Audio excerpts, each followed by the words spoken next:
Welcome, everybody.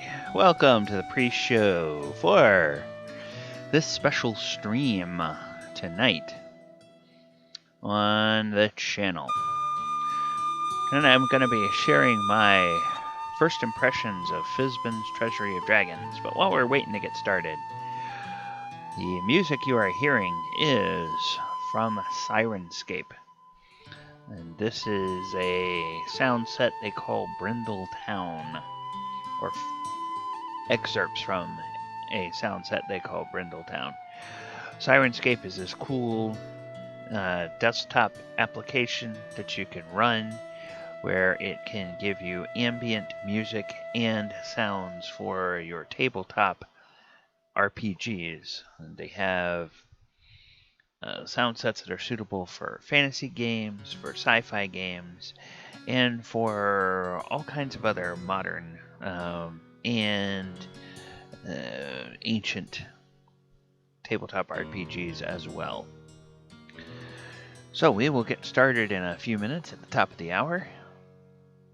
Hey! How you doing there, Fork Puff?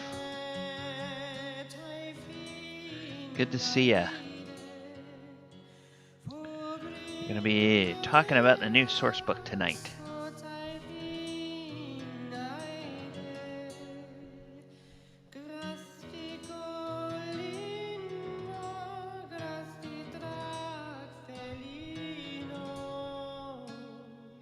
Hey, John, how you doing?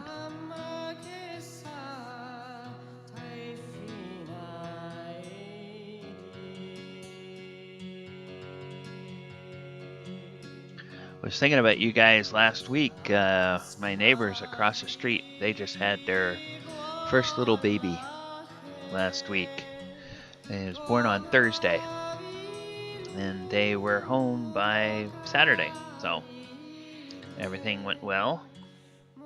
Mom and baby doing fine. Dad not getting any sleep, but hey, that's to be expected with a newborn, right?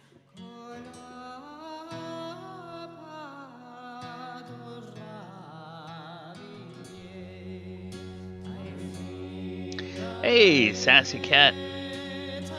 Good to see you. Thanks for dropping by this evening.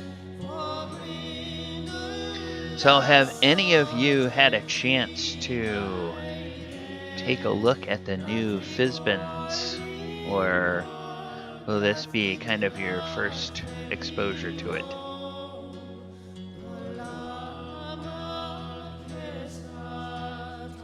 I'll be curious if you have looked through it as I go through and give you my impressions of it. I'll be curious to see whether you guys have the same thoughts or whether different parts of the book jumped out at you.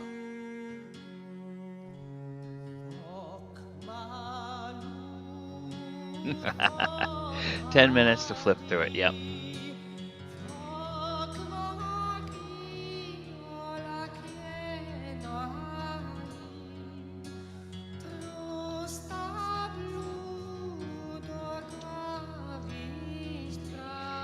People who have watched through a number of my YouTube videos will probably be able to guess the parts that I like the best out of it.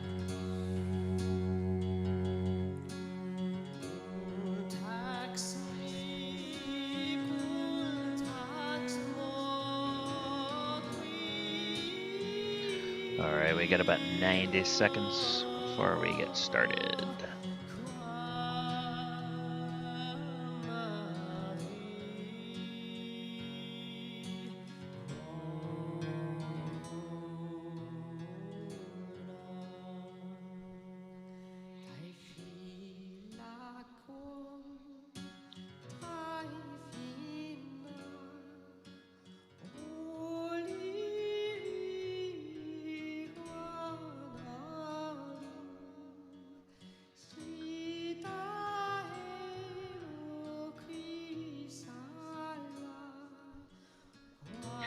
I noticed something yesterday that I'm going to need to test on Thursday pregame with my players. There's a new thing in Discord that is a little toggle for Sirenscape.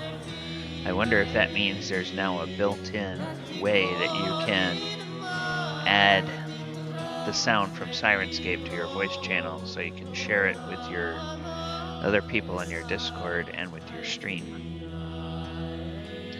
So I'll be curious about that. Right now, the way you're hearing it is that Streamlabs is just picking up Sirenscape as it plays on the desktop. So it picks up the desktop audio, whereas my microphone picks up the mic. I've never been able to get it to work through Discord before. I've seen some YouTube videos, but you have to add a whole bunch of other third-party software and a bunch of virtual cables, and that's just all too much nonsense. I just want some easy way to pipe it in. Alright, that's enough of a pre-show. I'm going to go ahead and turn the music down a little bit. Sirenscape, you can just go in the background a little bit. And welcome to this special stream. I'm actually celebrating two things tonight. We're celebrating last week's publication of the Fizban's Treasury of Dragons, and we're also celebrating the fact that at the end of October, we hit a new milestone, which is we now have 100 subscribers on the YouTube channel. So we now have over 100 followers on Twitch and 100 subscribers on YouTube. So that's a nice little milestone to mark. And we are able to spend tonight giving some first impressions of Fizban's Treasury of Dragons. This is the brand new source book that Wizards of the Coast put out in October. Came out a week ago today. I was actually planning to do this live stream last week, but my ISP decided to have an outage on Tuesday night.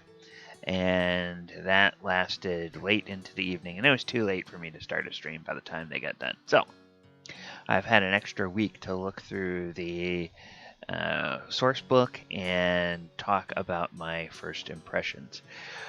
So Fizban's Treasury of Dragons introduces new dragons to D&D 5e. Namely, it introduces the Gemstone Dragons. Now, if you're someone who has played through a lot of the older editions of D&D, as I have, you remember that there were the Gemstone Dragons that were kind of the neutral branch of the dragon family. You've got the evil chromatics, the good metallics, and you have the neutral gemstone dragons. And gemstone dragons, as we look at some of their, as we spotlight a couple of them later on in the stream, we will see that they have a completely different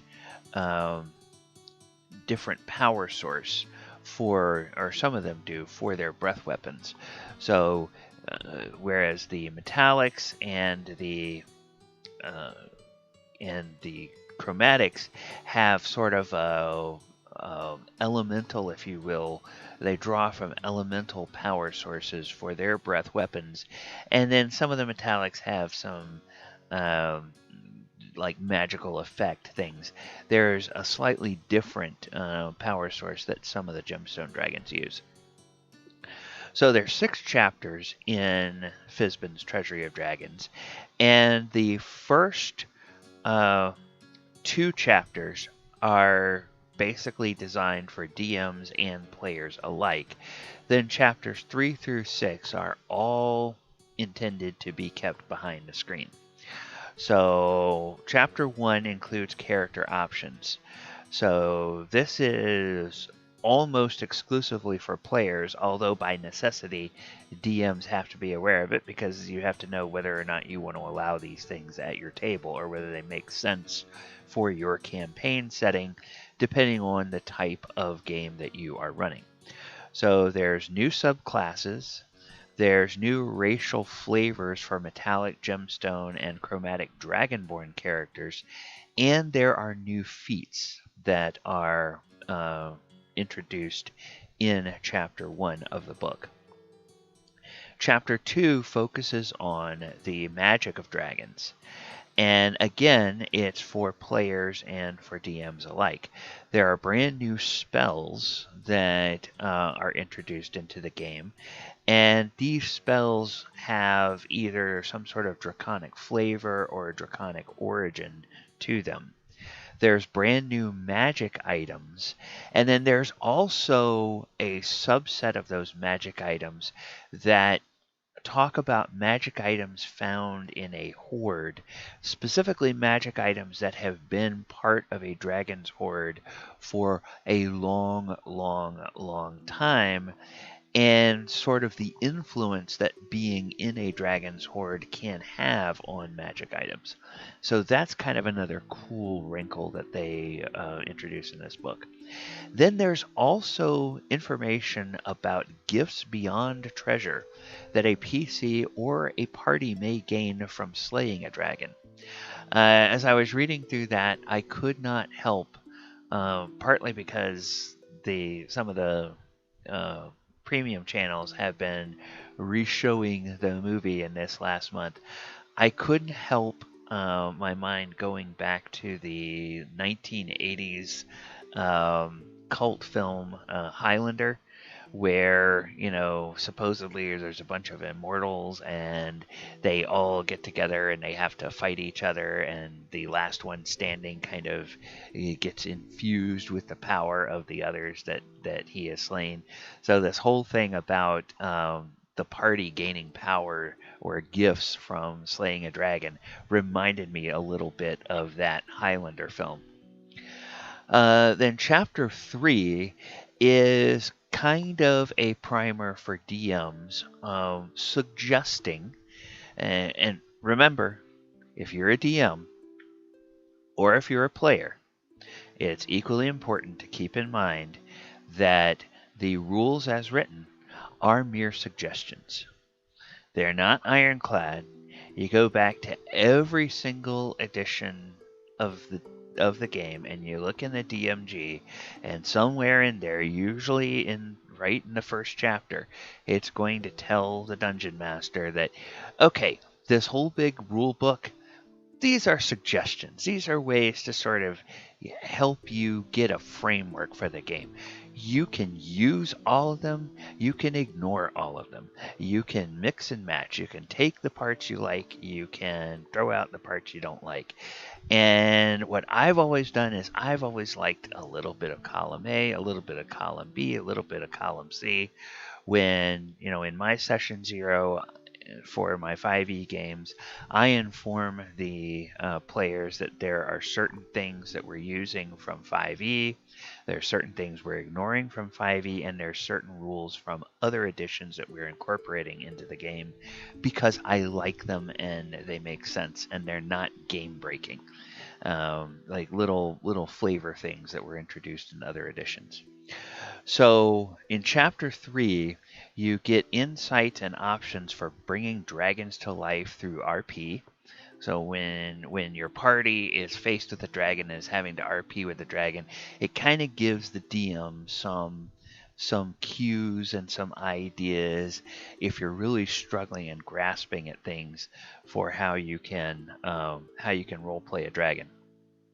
There's flavor and lore information to flesh out the life cycle and lifestyle of dragons.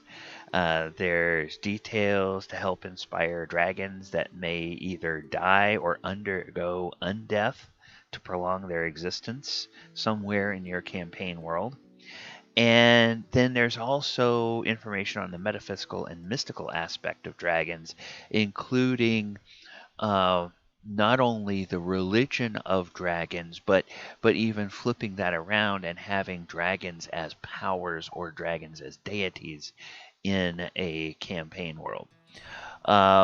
Chapter also contains something of the politics of dragons, including organizations built around dragons, followers of dragons, minions of dragons, and various roles that dragons can play in a D&D campaign, either as active participants that the party will occasionally encounter, or as background figures that sort of have an influence over the game as a whole.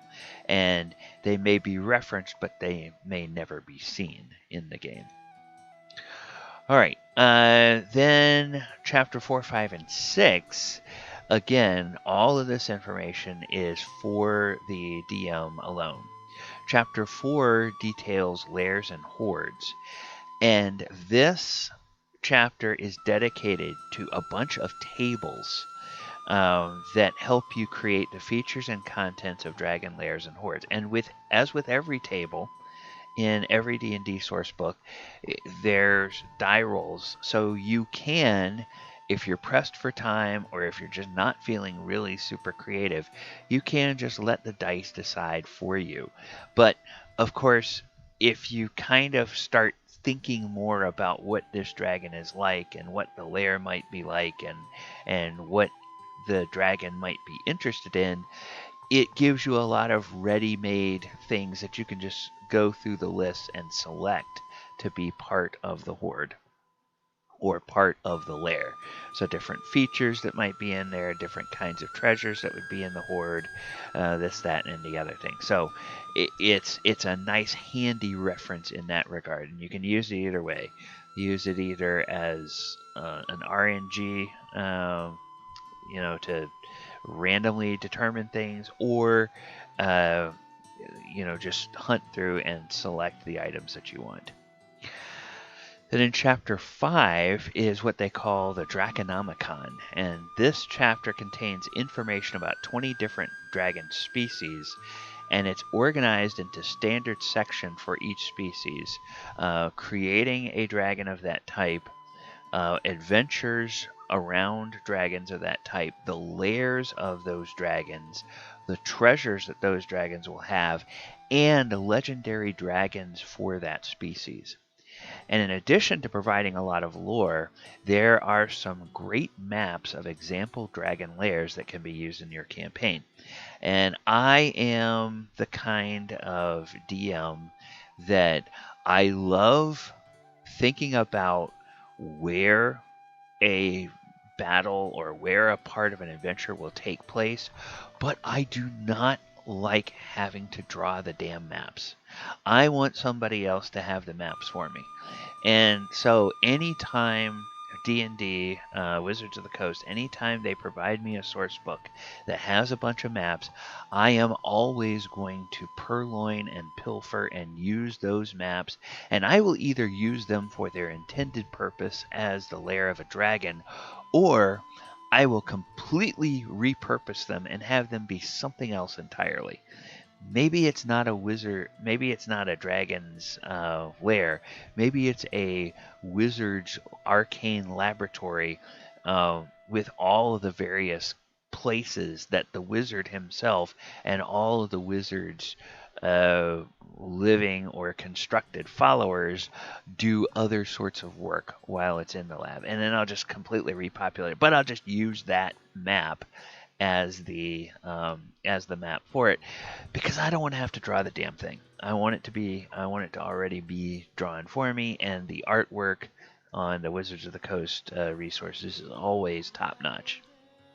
So I love every time WotC puts out a new source book and it includes maps, because those are going right into my arsenal, and I will use them against my players. I'm going to use them to make interesting locations for my players anytime I get the chance. All right, and then chapter 6 is the Bestiary. And this chapter, the last chapter, includes stat blocks for over 30 new creatures.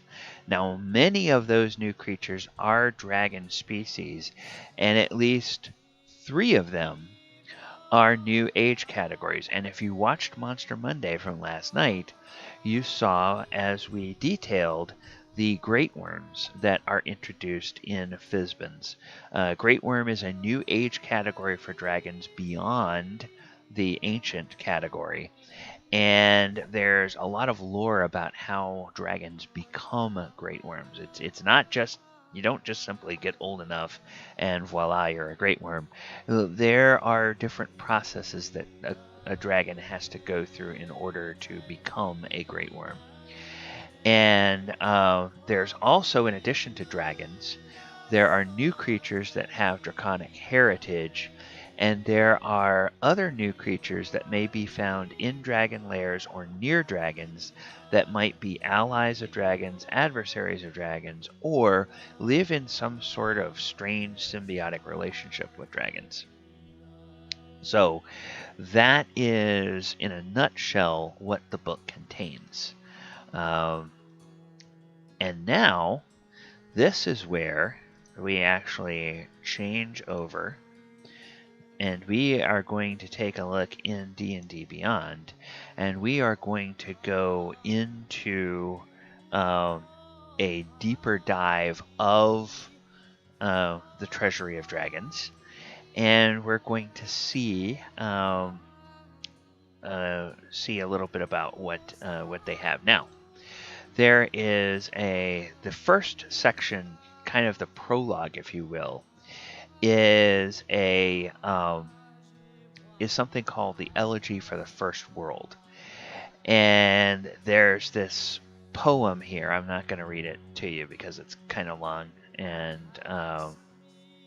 it is a poem that's about the First World, because in many different cultures that populate the D&D world, there's sort of a belief that dragons were among the first creatures that the gods created, or the cosmos sprang into being in the cosmos are dragons.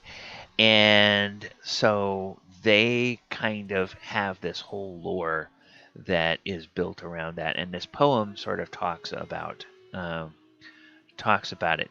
And the poem is the first place in the book where they introduce Sardior.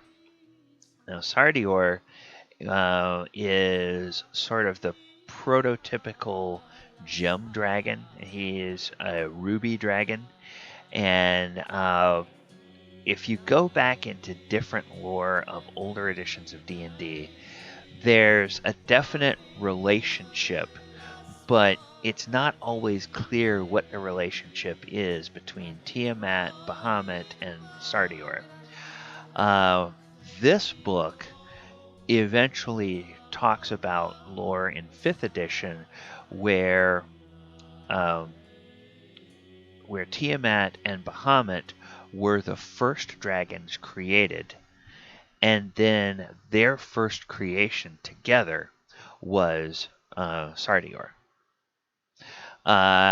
In other lore and personal lore that I have used in my game, and that I am using in one of my games, is that the three of them are actually siblings.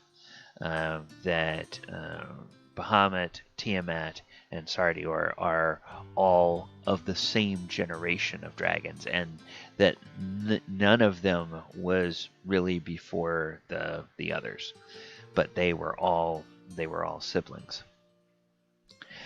And then there's just a little bit about how the book is organized, and there's also a little bit about Fizban. Now, those of you who are real nerds of reading a lot of fantasy fiction may have recognized the first time you saw this book that Fizban. Now, where have I read that name before? Where have I read that name before? And it is out of, I believe it's out of the Dragonlance. That's the one that's set in the world of Kryn, I believe, where they have the Kender. That is the setting that where Fizban was first introduced as a character. And he was in one of those books for a little bit as an adventurer companion of the people that were on the quest, and then he mysteriously seems to have died. But as it turns out, he's not really dead, because Fizban is the humanoid aspect of Bahamut. Or I believe, as in Kryn, he's given another name. In the Dragonlance world, he has a different name, and Tiamat has a different name as well. And so Fizban is the humanoid aspect of that creature that in other D&D settings is known as Bahamut. Alright, then for character creation, we have Draconic races. So what this does is this allows you to have sort of a draconic heritage to your character in the same way that that sorcerers have been able to have a draconic heritage, and in a slightly different way than Dragonborn. So it's a very subtle heritage that is allowed, but it gives you sort of that same kind of influence that sorcerers and Dragonborn have. So if you're if you have a character that is created as a draconic race, it gives you the ability score increases, the language, the creature type, and in this you are a humanoid, and then it gives some special things for each of the different traits of different subtypes of Dragonborn. So, chromatic Dragonborn traits, and then obviously the breath weapon type, which is the same as it's always been. And I don't think there's any new changes to the... Oh, well, actually there is a little bit of a new change. So now the breath weapon uses a different die number. Okay, I believe in the past the breath weapons for Dragonborn have started out as 2d6, but now it's 1d10, and then it goes up at every tier. So 2d10 at 5th level, 3d10 at 11th level, and 4d10 at 17th level. So you have... It may feel like you start off with a little bit less of a breath weapon effect. However, you gain and you can do more damage with your breath weapon as you get to higher and higher tiers of play. So then with Gem Dragonborns, you have some very different types of breath weapons. You also gain something from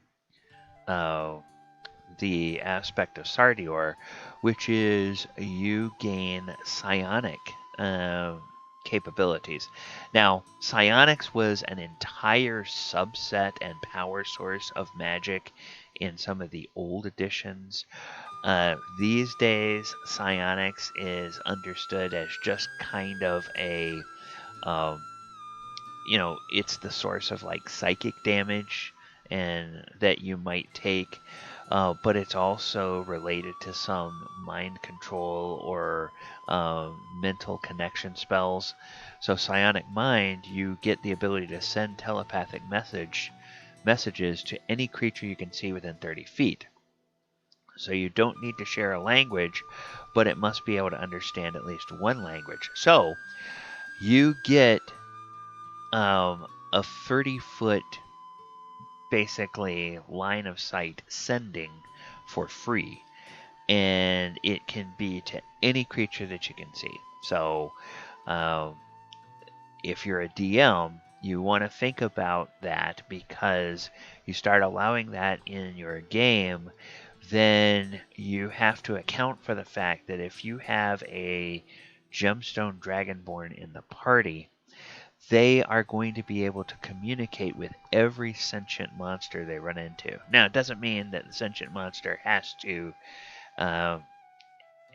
accept what they say, but you're going to cut out a lot of opportunities for fights that happen over misunderstandings between the party and the sentient enemies because they don't share a language. And if you're the kind of DM that likes to set up encounters like that, be aware that if you allow this, okay, you're going to have those either be cut short a lot, or it's going to be a lot easier to cut those short, or some of those may never happen. So, also at fifth level, they get spectral wings, and they can fly for 1 minute. And now notice the breath weapons for the Gem Ancestry Dragonborns. Good lord. Okay, I don't know why I can't say that tonight. But if you're an Amethyst Dragonborn, your breath weapon is force damage. Crystal, it's radiant damage. Emerald, it's psychic damage. Sapphire, it's thunder damage. And Topaz, it's necrotic damage. So that's a very interesting different set of power sources for the breath weapons of these gem dragons. And then the metallic dragonborn, again, you get the metallic breath weapon, the enervating breath. You can use your breath weapon, and everyone in the cone needs to succeed on a con save or become incapacitated until the start of your next turn. And then there's a repulsion breath that you get where you can push everybody 20 feet away and knock them prone if they fail a strength save. And I don't think that the damage types have changed. So brass and gold are still fire, bronze is lightning, copper is acid, and silver is gold. And then let's see on the, a cool thing that the chromatics get is the chromatic dragonborn get chromatic warding. So starting at 5th level, as an action, you can channel draconic energy to protect yourself for 1 minute. You become immune to the damage type associated with your chromatic ancestry. Now, when you start off at level 1, you are resistant to that damage type. But starting at 5th level, you can make yourself completely immune to it for a minute. And that is unique. That immunity is unique to Chromatic Dragonborn.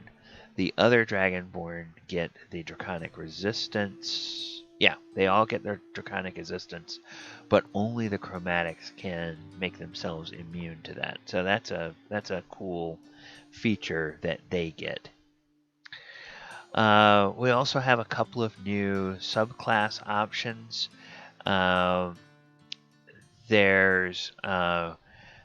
There's a new monk subclass called Way of the Ascendant Dragon, and become a Draconic Disciple. 3rd level feature, you gain Draconic power to magnify your presence and view your unarmed strike with the essence of a dragon's breath. So you have a Draconic presence. If you fail a charisma, intimidation, or persuasion check, you can use your reaction to re-roll the check as you tap into the mighty presence of dragons. And so now once this feature turns a failure into a success, you can't use it again until you finish long rest. So basically that's like tapping into the whole intimidating presence of a dragon, is how they're flavoring that. So Draconic Strike, when you damage a target, you can change the damage type to acid, cold, fire, lightning, or poison.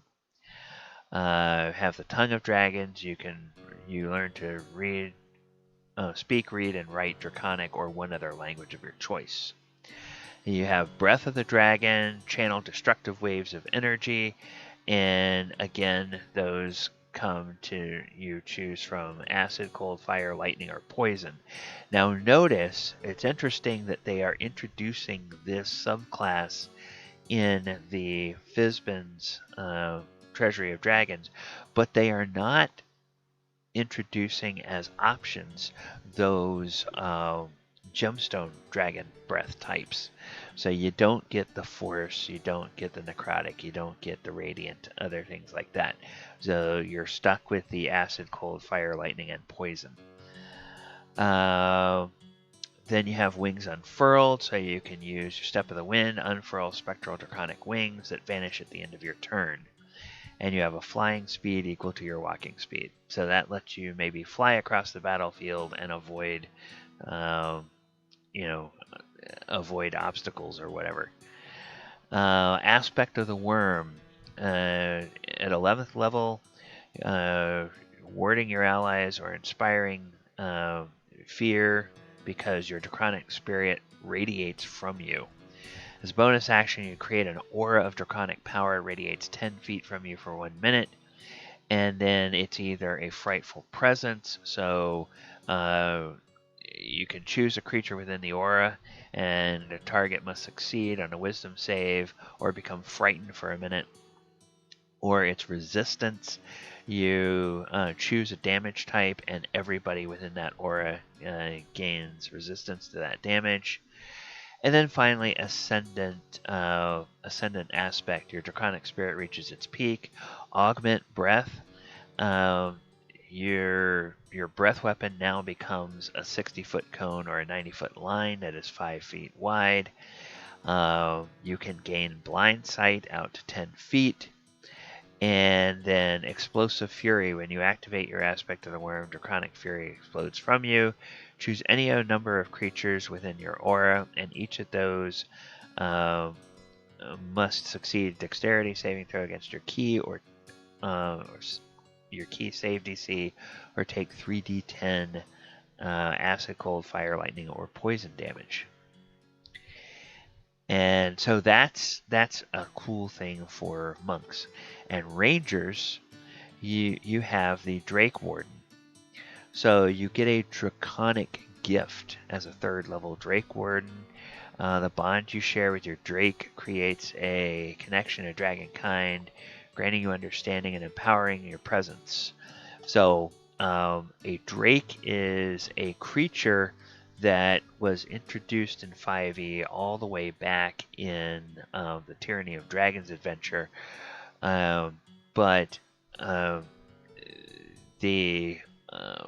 Your connection to the natural world takes the form of a draconic spirit, which can manifest in physical form as a drake. As your powers grow, your drake grows as well, blossoming into a small 4-legged companion to a majestic winged creature, large and strong enough for you to ride on. And you learn Thaumaturgy cantrip, which just becomes a ranger spell. Tongue of Dragons, speak, read, and write Draconic. You gain a Drake companion. You magically summon a Drake that's bound to you, and it's friendly to you and your companions and obeys your command. And then we have the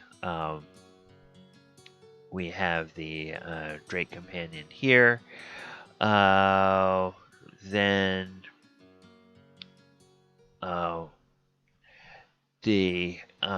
armor class, it gains armor class based on your proficiency bonus. So its base armor class is 14, but every time your proficiency bonus increases, the Drake companion's armor class also increases. And then the Drake companion is what you get at 3rd level. Then there is at 7th level, you get a Drake mount. And so the Drake grows from a small creature to a medium creature. And the hit points is 5 plus 5 times your ranger level. So it has a number of hit dice that equals your ranger level. So it starts off as 5 times 3 is 15, so it starts off with 20 hit points, and then it goes up I guess, by 5 points every level you raise. So at 7th level, the mount becomes medium-sized. The Drake's Bite deals an extra 1d6 damage of the type chosen, and you gain a resistance to the damage type chosen for the Drake's Draconic Essence.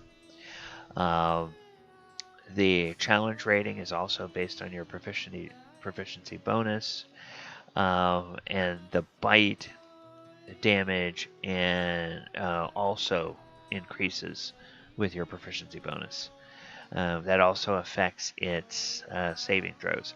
So this is an interesting way of doing a scaling companion, and that is kind of an interesting template if you wanted to expand that out for other sorts of companions of a ranger. You might use a similar formula if you want to have other kinds of mystical creatures that might be a companion for a ranger in your game. So you can take this and just sort of apply that template to something else. Perfected Bond at 15th level. Bond to the Drake reaches pinnacle of power. Empowered Bite deals a total of 2d6 of the damage type, and it grows to a large size, and when you ride your Drake, it's no longer prohibited from using the flying speed. And Reflexive Resistance. When either you or the Drake takes damage while you're within 30 feet, you can use a reaction to give yourself or the Drake resistance to that instance of damage. And you can do that equal to the number of... Use this reaction a number of times equal to your proficiency bonus. You regain all expended uses when you finish a long rest. Alright, and then there's also new options for sorcerers. So sorcerers with magic companion, or sorcerers with magic of draconic origin, rangers with Drake companion, and monk who learns the ways of the dragons. They have strong ties to dragonkind. Draconic character ties table provides you ideas that you can draw on for infusing your character with draconic flavor. So again, as always, these are starter ideas, things that you can use, or they might give you as a player or your DM or the player and DM working together an idea on something related to one of these. And there's also Draconic Feats.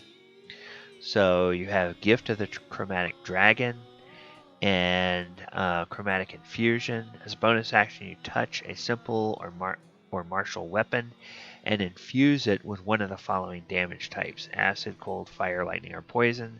And for the next minute, the weapon deals an extra 1d4 damage of the chosen type. Reactive resistance, and whenever you take acid, cold, fire, lightning, or poison damage, you can use your reaction to give yourself resistance to that instance of the damage. And then Gift of the Gem Dragon, you gain an ability score increase. You can increase your intelligence, wisdom, or charisma by 1 to a maximum of 20. And Telekinetic Reprisal. When you take a damage from a creature within 10 feet, you use your reaction to emanate telekinetic energy. A creature that dealt that must make a strength saving throw. And then on a failed save, the creature takes 2d8 force damage and is pushed up to 10 feet away from you. On a successful save, the creature takes half as much damage and isn't pushed. Gift of the Metallic Dragon. You learn the Cure Wounds spell, and you can cast it without expending a spell slot. And once cast in this way, you can't do that. You can't do it that way again until you finish a long rest.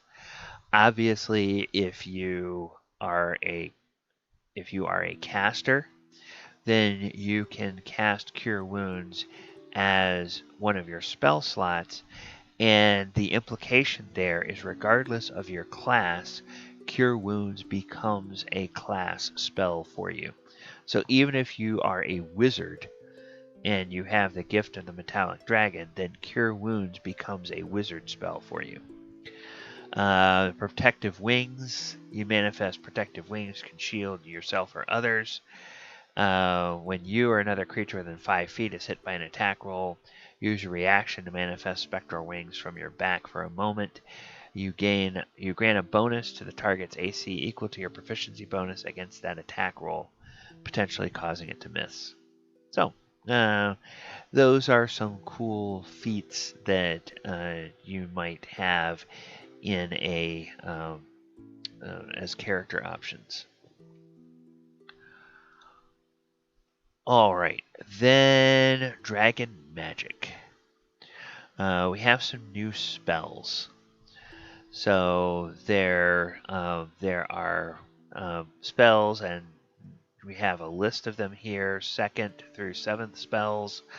Nathair's Mischief, Rhyme's Binding Ice, Ashardalon's Stride, Ralathim's Psychic Lance, Summon Draconic Spirit, Fizban's Platinum Shield, or Draconic Transformation. And then they're available to the various classes here. And let's see, Ashardalon's Stride is 3rd level transmutation. Billowing flames of a dragon blast from your feet and grant you explosive speed. For the duration, which is concentration up to a minute. Your speed increases by 20 feet, and moving doesn't provoke opportunity attacks, because everybody's trying to stay out of the way of your flaming feet. High levels increase your speed by 5 feet for each spell slot above the 3rd. And when you move within 5 feet of a creature or object, it takes 1d6 fire damage, and then every spell level above it, you add an additional 1d6 above 3rd. So then there's Draconic Transformation. You draw on Magic of Dragons to transform yourself, taking on draconic features. You gain the following benefits. You have blind sight out to 30 feet. And within that range, you can effectively see anything that isn't behind total cover, even if you're blinded or in darkness. And Breath Weapon, when you cast a spell, as a bonus action on subsequent turns, you can exhale shimmering energy in a 60-foot cone. And then you take, and that shimmering energy is force damage. So each creature makes a dex save or takes 6d8 force damage on a failed save, half as much on a successful one. And then the wings sprout from your back, and you gain a flying speed of 60 feet for up to a minute. Then Fizban's Platinum Shield. Create a field of silvery light that surrounds a creature of your choice within range. It could be yourself or another creature. Shield sheds dim light out to 5 feet, and the creature surrounded gains the following benefits: cover, or half cover, I should say, resistance to acid, cold, fire, lightning, and poison damage, and evasion.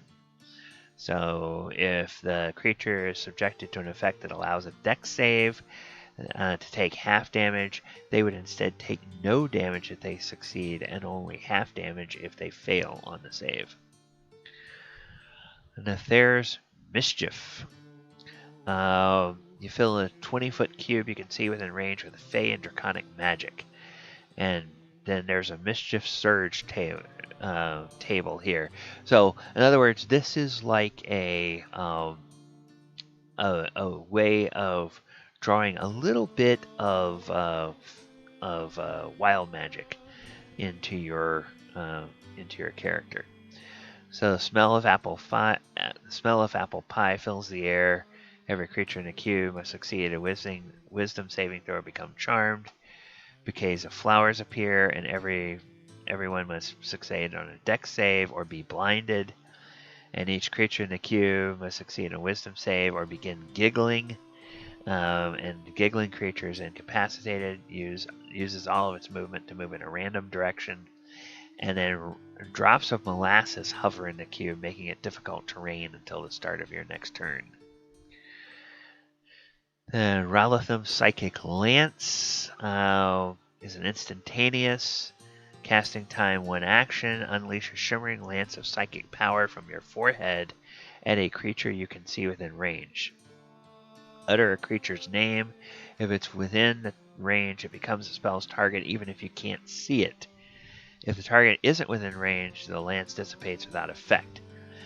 Target makes an intelligence save. On a failed save, it takes 7d6 psychic damage and is incapacitated. And at higher levels, when you cast it at 5th or higher, the damage increases by 1d6 for each slot above 4th. Then Rhyme's Blinding Ice. So casting time is 1 action, a 30-foot cone. Burst of cold energy emanates from you in a 30-foot cone. Con save or take 3d8 damage for all creatures, each creature in that zone. And then you cast it at higher levels, add 1d8 damage. Summon Draconic Spirit. Well, this is, of course, a summon spell.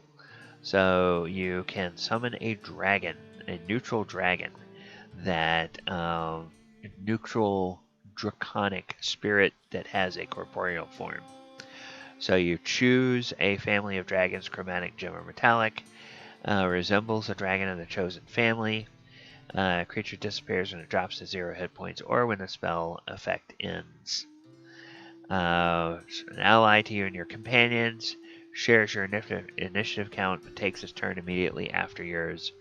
Obeys your verbal commands. If you don't issue any, it takes the dodge action and uses its move to avoid danger.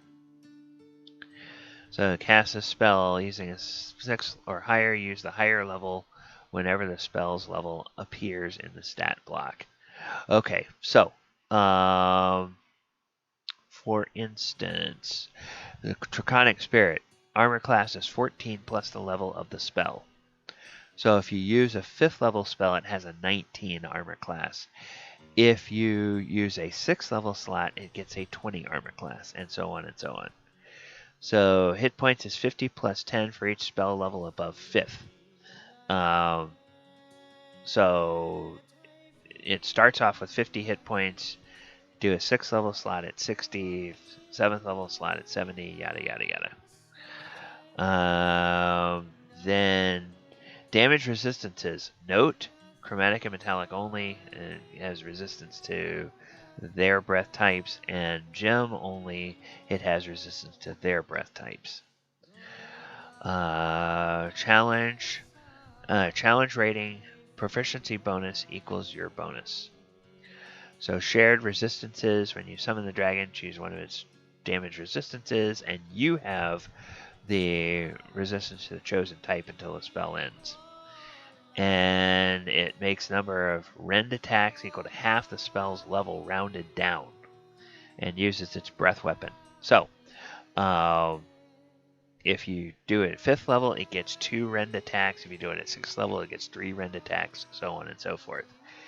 And then the damage is 1d6 plus 4 plus the spell's level. So it starts off at 1d6 plus 9, and then it goes, if at 6th level, it would be 1d6 plus 10, etc., etc., etc.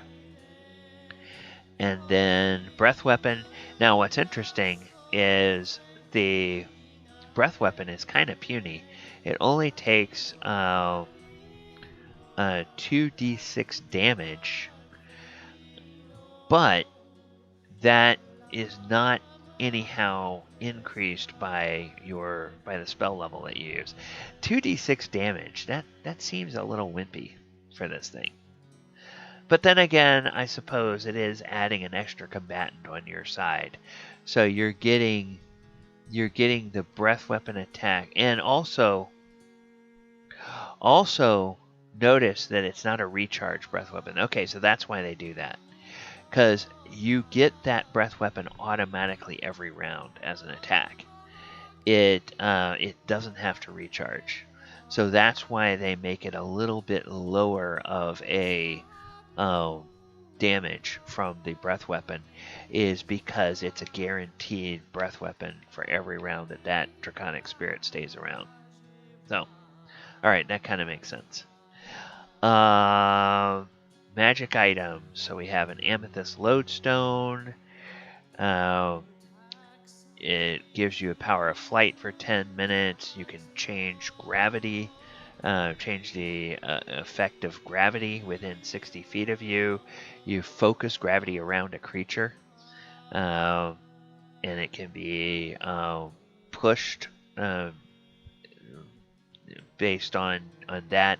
Then reverse gravity, you can expend 3 charges to reverse gravity from the stone, just like the spell. Crystal Blade. Magic Sword's blade is fashioned from a horn or spine of a crystal dragon. And every time you hit, the target takes an extra 1d6 radiant damage. 3 charges. When you hit a creature with an attack, you expend a charge to regain a number of hit points equal to the extra radiant damage. And while you're holding the sword, you use a bonus action to cause it to shed bright light in 30 feet. There's a Dragon Hide Belt, which can be either uncommon, rare, or very rare, and requires attunement by a monk. While wearing it, you gain a bonus to the saving throw DCs of your key features. Bonus is determined by the belt's rarity. So, either +1 bonus, +2 bonus, or +3 bonus. In addition, you can use the action to regain key points equal to a roll of your martial arts die once every day until the next dawn. Then a Dragonlance. Hey! We were just talking about Dragonlance a little bit ago, weren't we? Dragonlance is a renowned weapon forged from rare metal with the aid of powerful artifacts. You gain a +3 bonus to attack and damage rolls made with the magic weapon. You hit a dragon with this weapon, takes an extra 3d6 force damage, and any dragon of your choice that you can see can immediately use its reaction to make a melee attack. So yes, that is a legendary action, and the reason is because you are giving a dragon a chance to make a melee attack with this. So it's not like simply, you know, some of those warlord features where you get to expend a superiority die and have your ally make an attack. It's like, okay, now you're getting to have that dragon make an attack. Dragon Wing Bow. Weapon is infused with chromatic gem or metallic dragon's breath, and it deals an extra 1d6 damage of the same type. And if you don't load any ammunition, it produces its own automatic ammunition. And the ammunition created by the bow vanishes the instant after it hits or misses a target. So it's a bow that doesn't require any arrows. Emerald Pen. Tipped with an emerald nib, requires no ink to write, and you can cast illusory script at will, requiring no material components. Flail of Tiamat. It's made in the image of Tiamat with 5 jagged heads, +3 attack bonus, and the target takes an extra 5d4 damage, acid, cold, fire, lightning, or poison. Or you can use an action to speak a command word and cause the heads to breathe multicolored flames in a 90-foot cone. And every creature in the area makes a DC 18 save. On a failed save, it takes 14d6 damage of one of the following types: acid, cold, fire, lightning, or poison. So, yeah, that's legendary because it's a flail that deals extra energy damage with every hit, and can also breathe fire. But it's fire that's not fire. It could be fire that's acid, fire that's cold, fire that's fire, fire that's lightning, or fire that's poison. Interesting. Alright, Gold Canary Figurine of Wondrous Power. And that is legendary because it is... you can either send it out as a giant canary for up to 8 hours and be ridden as a mount. So it's a large beast unaligned, and you can ride on it. Or if you are missing half or more of your hit points, you throw it out, say a different command word, and it becomes an adult gold dragon for an hour. So, yeah, that's why it's a legendary figurine of wondrous power. You cannot have your 5th level characters walking around with an adult gold dragon in their pocket that they can throw out every time they get in a fight. That just would break your game. So they have to wait until they're level 17 to get that.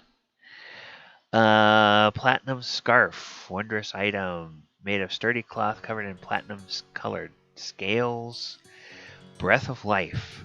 You pull a scale from the scarf and speak a command word.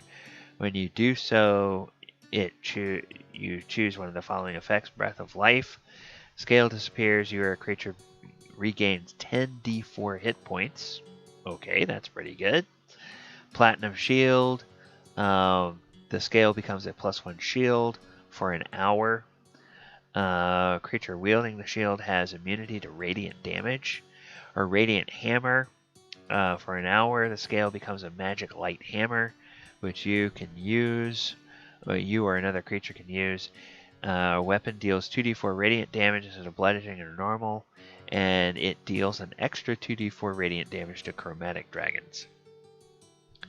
And once 3 scales have been pulled from the scarf, no more can be removed to the next dawn, and all the missing scales grow back. So it's not something that you eventually use up. It is something that that is reusable, but can be used only 3 times a day. Potion of Dragon's Majesty. Looks like liquid gold with a single scale. You transform into an adult dragon of the same kind as a dragon scale in the potion. So it lasts for 1 hour. And you use the game statistics of the adult dragon instead of your own, but you retain your languages, personality, and memories. You cannot use a dragon's change shape or its legendary or lair actions. Sorry. Just because you look like a dragon, just because you have the hit points of a dragon and you can fly and attack like a dragon, doesn't mean you have lair actions or legendary actions. Ruby Weave Gem. 3 charges. Regains all expended charges daily at dawn. You can spend up to 3 charges to ignore the spell's material components with a gold piece cast up to 500 gold pieces per charge expended. And when you finish a long rest, choose a spell from any class list. It must be of a level you can cast, and you know that chosen spell and can cast it with your spell slots of the appropriate level until the end of your long rest. So, this is a way of getting not an extra free spell slot, but an extra free spell known that can be any class in the game. So once again, we talked about how that, how with one of those Draconic Gifts you get the Cure Wounds becomes a class spell for you. This, you can pick any spell in the game of a level that you can cast, and it becomes a spell for your class for a full day. Sapphire Buckler. You have resistance to psychic and thunder damage, and when you take damage from a creature within 5 feet of you, use your reaction and deal 2d6 thunder damage to that creature. Use a shield to help you locate aberrations until the end of your next turn. And if an aberration is within 1 mile of you, the shield emits a low humming tone for a moment, and you know the direction to all aberrations within range. Alright, Topaz Annihilator is a firearm, legendary firearm. So, this one, keep in mind, Topaz Annihilator would only wind up being in your game if your DM allows firearms. So a magic ranged weapon resembles a musket, but in lieu of any ammunition, it holds glowing yellow scale from a topaz dragon in its heart. Normal range of 100 feet, long range of 200 feet, and two-handed. Deals 2d6 necrotic damage on a hit. And if it reduces a creature or object to 0 hit points, the target reduced is turned to dust. A creature reduced to dust that way can be restored to life only by a true resurrection or wish spell. So that can be a nasty, nasty weapon to use against creatures when they get really low on hit points. Like if you really, really, really want that enemy dead. While a weapon is in your person, you can use an action to cast a disintegrate spell. Wow. Okay. So you don't even have to be wielding it to cast that. And you don't even have to be a spellcaster to cast a disintegrate spell. Once again, that's why it's legendary. It gives you the power to just disintegrate a chosen enemy. Alright, then there's Hoard magic items. So, magic item left to steep in a dragon's hoard absorbs power from the dragon. The older the dragon, the more power.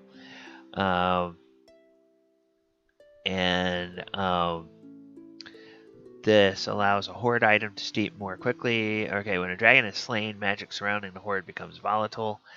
A hoard item steeped in a dragon's hoard for 8 hours rises one state from slumbering to stirring, stirring to waken, or waken to ascendant, as long as the steeping begins with 1 hour of the dragon's death. Alright, so decreasing power, just hoard items grow in power by absorbing the ambient dragon magic of a dragon's hoard. They fall back into slumber. If no creature is attuned to a hoard item and that item isn't in a dragon's hoard, the item decreases power by one state every 30 days until it is slumbering. So, yeah, the hoard item's got quirks for the hoard item. When resting on the ground, the item points in the direction of the last hoard it's steeped in. Items bear can speak and understand Draconic. So several other types of things. Then there's descriptions. So there's a weapon, and then what the weapon gains depending on what state it's in. If it's slumbering, it's an uncommon weapon, and whenever you roll a 20 on your attack, each creature your choice within 5 feet of the target takes 5 damage of the type dealt by the dragon's breath weapon. Stirring, you gain a +1 bonus to attack and damage rolls, and on a hit, the weapon deals an extra 1d6 damage to the type dealt by the dragon's breath weapon. Wakened is very rare. Improves on the slumbering property. It's a +2 weapon and deals 2d6 extra damage. You can also unleash a cone, 30-foot cone of destructive energy of the dragon's breath weapon type, and every creature in the area takes 8d6 damage of the type dealt by the dragon's breath weapon. Ascendant, which is legendary. The attack and damage bonus is +3. Extra damage increases to 3d6.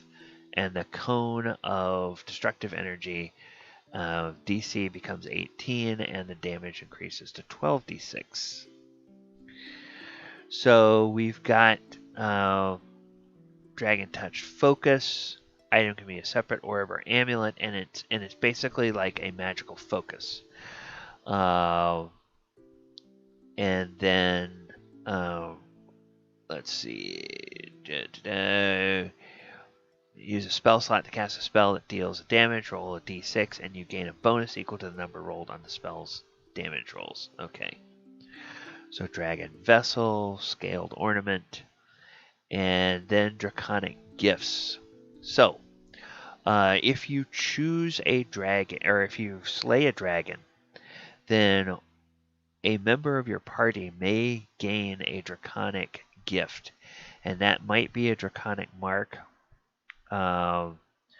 or something else. So, Draconic Mark is a visual manifestation, and this comes out of, I believe this comes out of the Eberron, is something that they introduced in Eberron as the play setting, which I don't think they've they have? Yes, they do have an Eberron Sourcebook for 5e now. But one or both the character's eyes change color to resemble the dragon's eyes or scales. Character's hair or a streak of it changes color to match the color of the dragon's scales. A mark like a stylized dragon eye or claw appears somewhere on the body. Patches of scales appear on the character's body, typically on the neck, shoulders, or forearms. And the Draconic, you can get the Draconic Familiar, Draconic Rebirth. You wind up becoming a Dragonborn. So you kill a dragon, and you could undergo a physical transformation, and your race could change into a Dragonborn. Now, clearly, some of these things are things that you'd want as a DM to, well, you would probably want to consult with your player before just telling them that this is what happens to them. If you're that kind of DM, or if you have a player that you absolutely know will roll with anything you do, it could be a lot of fun to just spring that on somebody. All right, Draconic Senses, you have Blind Sight. Keen Senses, you gain advantage on perception checks. Echo of Dragon Sight, so you can cast Contact Other Plane as a ritual. Frightful Presence, you gain the Frightful Presence effect. And then Psionic Reach, you have Telekinesis spell, and Psionic Energy of Gem Dragon empowers your mind, and you get resistance to psychic damage. Scaled Toughness, so your skin toughens, making you resistant to certain types of physical harm. Gain resistance to piercing, slashing damage. Tongue of the Dragon, you can speak, read, and write Draconic. Dragon's Voice, your voice is audible up to 300 feet away for 1 minute, and you have advantage on persuasion checks. Now, notice that each of these gifts has a rarity. So, first level, you can have common or uncommon. 5th level, you get rare. 11th level, you get very rare. And 17th level, you get legendary. So keep in mind the level of your party when they wind up killing a dragon. Obviously, they're going to have to be a certain level to even be able to fight a dragon and kill a dragon. Then you would be able to have that. Hey, hello, Gift to Gabby. Good to see you. Thanks for joining us tonight. All right. Now we're going to go on to the next chapter, which is Dragons in Play. We're going to talk a little bit about items that are intended for the DM. So there's a lot of ideas in here for role-playing dragons.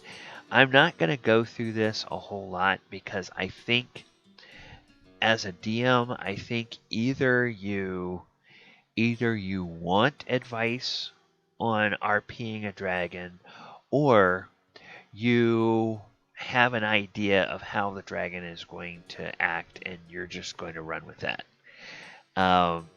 This is definitely something that's helpful if you have never run a game, you have never put your party up against a dragon, and you have no idea how a dragon would act. This is definitely very helpful to give you ideas for a dragon. Also, if you're running an adventure out of a book and you just haven't had time to prep, and the adventure says, oh, they run into a dragon, and you're like, well, what the hell does this dragon want? Well, you can quickly go through here and figure out what the dragon is like, so you don't have to expend a lot of energy. There's advice or options on naming dragons, and then options for customizing dragons. So what languages does it have, what skills, what spells, other traits and actions. If it uses a change shape ability, what does it change shape into? Damage absorption, flyby, mimicry, rejuvenation, special senses, tunneler, etc., etc. And then it gives some details on dragon life cycle. So it takes you through wormlings, and then young dragons, adult dragons, and ancient dragons, and then finally great worms. And this is what we talked about last night in Monster Monday, was the great worms. So oldest ancient dragons sometimes transform into mythic creatures of godlike power. And these dragons, it's really weird. It's like they have echoes of the same dragon that exist on multiple worlds of the material plane, and even in some cases on multiple planes of existence. And these dragons, who are great worms, through different means, they're able to harness and combine the power of these multiple echoes into a single dragon.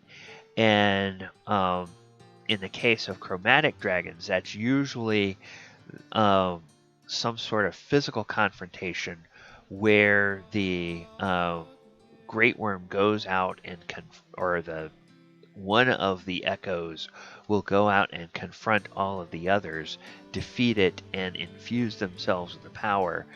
The gem great worms seem to be able to have awareness across multiple planes. And then the metallics undergo usually some kind of ritual that is sometimes officiated by Bahamut himself, where they combine the energy. So it's more like a mystical draconic marriage of all of the echoes of the same dragon. The chromatics are a fight between the echoes until only one survives, and then the gems is kind of like on a mystical trip, man, where we've got additional awareness, man, of all of these places where my echoes exist throughout the multiverse. It's super cool, man. So, then there's information that will be interesting for some people and TMI for others on the introduction or the reproduction of dragons, and some alternate ways that dragon eggs can originate. Some of them can be spontaneous seedlings. A dragon can consume treasure, and that treasure can mystically be transformed into dragon eggs that the dragon will then lay. Dragons can magically craft eggs. Draconic transformation. They can, some humanoids or other enlightened non-dragons can be transformed into dragon eggs when they die. Divine origin might be the way that dragons reproduce. Spontaneous formation, parthenogenesis. An older or adult dragon can lay a clutch of eggs whenever the dragon feels ready to rear a clutch of wormlings, or to impose that responsibility on others. And then a conclave, where adult dragons get together and they each give up a bit of life energy, and each of those each bit of that energy becomes a dragon egg.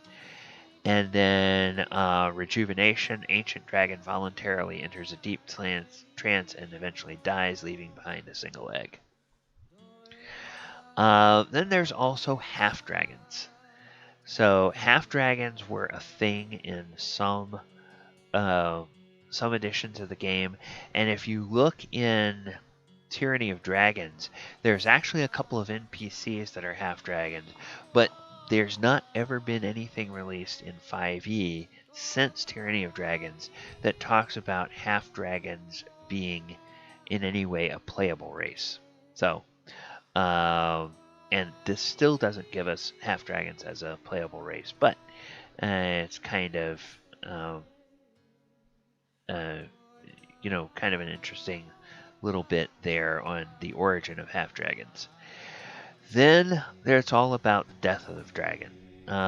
What happens, regional effects that happens when a dragon dies, undeath of dragons, what happens when a dragon becomes a hollow dragon or becomes a Draconolich, which is a Dracolich, I guess. Yeah, it's a Dracolich, is another monster type we've already seen in 5e. And then there's adventure hooks that are all built around undead dragons. Echoes across the world. Dragons' unique connection to the magic of material plane and history of the first world gives them a mysterious link to other dragons. And then dragon echo characteristics. So this is how the same dragon manifests in multiple worlds. And we touched on this a little bit last night in our discussion of Great Worms. But one of the cool things is that these dragons can be the same kind and age, but they differ only slightly in physical appearance. So they're almost like carbon copies of each other. Then they could be the same kind and age, but they differ in a mannerism. They could be same kind and age, but differ in personality, ideals, or alignment. Or same kind and generally alike, but older or younger. Same age, but a different kind within the same family, chromatic, gem, or metallic. Similar appearance and personality. Same age, but different family and similar appearance, but different ideals. They could be radically different in almost every way imaginable, but still bound by fate across the worlds. And then roll again, and in addition, the echo is undead. So either a Dracolich, a hollow dragon, a ghost dragon, or a draconic shard, or a shadow dragon. And then gods and religion. Most dragons aren't pious. To embrace religion, one must believe one needs help. So Bahamut and Tiamat, which are primordial dragons and purported creators of the first world, closest thing to gods among dragonkind. Now, not so always.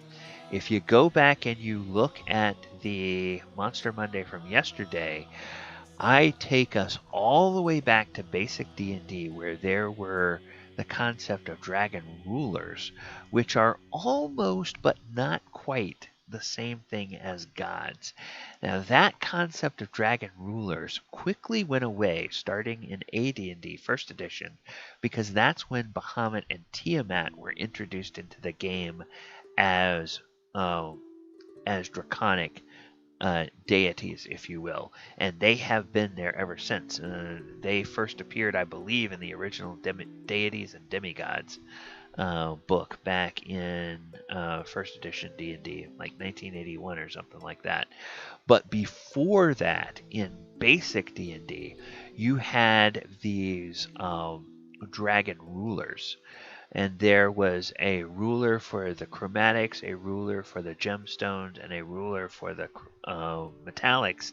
And then there was also a great one, which was the ruler of the rulers of the other three. So there's 4 entities that you could adopt, co-opt, and bring into your campaign if you wanted to, as potential deities that are dragons, in addition to Bahamut and Tiamat. So you could also, of course, be free. If it's your world, your homebrew campaign, you can create as many darn dragon deities as you want. You could create dragon deities that reflect all of the different types of dragons, and even a few that Wizards of the Coast and TSR never dreamed up. You might have them in your game, and you could either just take the stat block of an existing deity and reskin it as a dragon, and say, okay, the entity that some worlds know as Moradin is now a silver dragon, or the entity that some worlds know as Tyr is now a gold dragon, or whatever it might be. Shape-shifting, most metallic and gem dragons can change shape, and a few other varieties possess similar abilities. Dragons typically use shape-changing ability to move about in the world without drawing attention to themselves. And famously, Bahamut traveled the world of Kryn in the guise of a human wizard named Fizban. So yes, that's where they came from. Dragon organizations. So there is a very famous organization called the Cult of the Dragon. And the Cult of the Dragon is basically the big bad evil organization that you're fighting against in Tyranny of Dragons, where they were trying to bring an aspect of Tiamat. Actually, they were trying to bring Tiamat herself out of her prison in Avernus into the natural world, and of course that would have spelled terrible things for everybody. In the world of Eberron, there is a cabal of dragons called the Chamber, which keeps tabs on events unfolding across the world. Marks of Prophecy are part of that Chamber organization. And then we have some adventure hooks for campaigns built around that. Then there are hide-carved dragons. Dragons gather in small communities called of 3 to 5 called Laos. Share a common territory and Hoard, live under a strict code of discipline, and devote themselves to a common goal.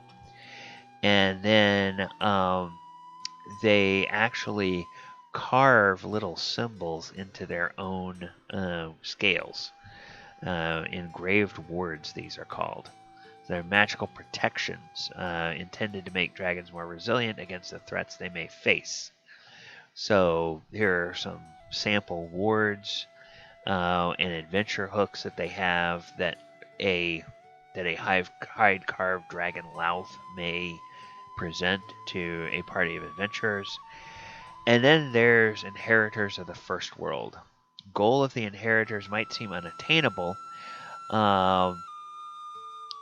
They're opposed to that, but what they want to do is the Inheritors of the First World are extremely knowledgeable about multiple worlds of the material plane, and they Draconic members of an apocalyptic set called Inheritors of the First World believe the cataclysm that destroyed the original creation and brought the myriad worlds of the material plane into being can and must be undone, because that will restore the first world and will restore dragons to their rightful place as not only the pinnacle of creation, but the sum total of creation. So you would probably have some good adventure hooks for parties that would want to oppose something like that. Now there's reverence for Sardior, and this is where 5th edition lore differs from other lore and the lore from my game. So if you follow my Sunday Planeswalking game, you will see a very different lore surrounding Saridor, which is based on research that one of my players and I did into old editions of D&D back when we started the campaign. But Sardior in this edition is supposedly shattered into 10,000 ruby fragments across myriad planes and myriad worlds of the material plane. And one of the things that they are trying to do is inheritors of the first world are trying to find and reassemble these shards, which will breathe life back into Saridor. And they believe that once Saridor is reborn, it will ultimately inspire Bahamut and Tiamat to join forces once again and return to the task of creation, which will undo all of the myriad worlds. So that is a thing. That's one I would probably, well, that'll definitely never occur. Definitely never be lore that is part of my Planeswalking game. And I kind of have fallen in love with the lore that I have found from older editions about Saridor, so I'm not sure I would ever use this myself. But your game, your table, you want to use it, knock yourself out. All right, then there's followers and the relationships of dragons. So dragons can be a business owner. A dragon can be a companion. I'd rather say that even if a dragon is one of the social metallic dragons that wanders around in human form, it would not be a companion to humans. It would sort of see humans as these adorable little companions for itself.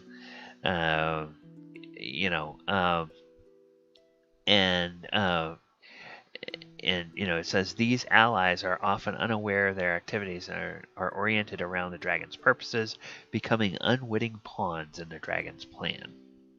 A dragon can be a crime boss.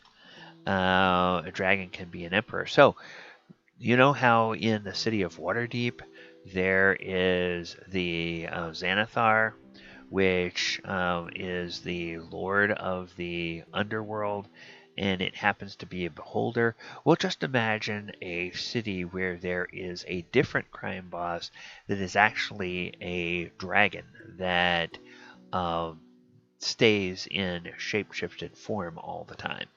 So that could be a very powerful underworld boss indeed. There could be an emperor that is a dragon in disguise. Dragons could be deities in your world.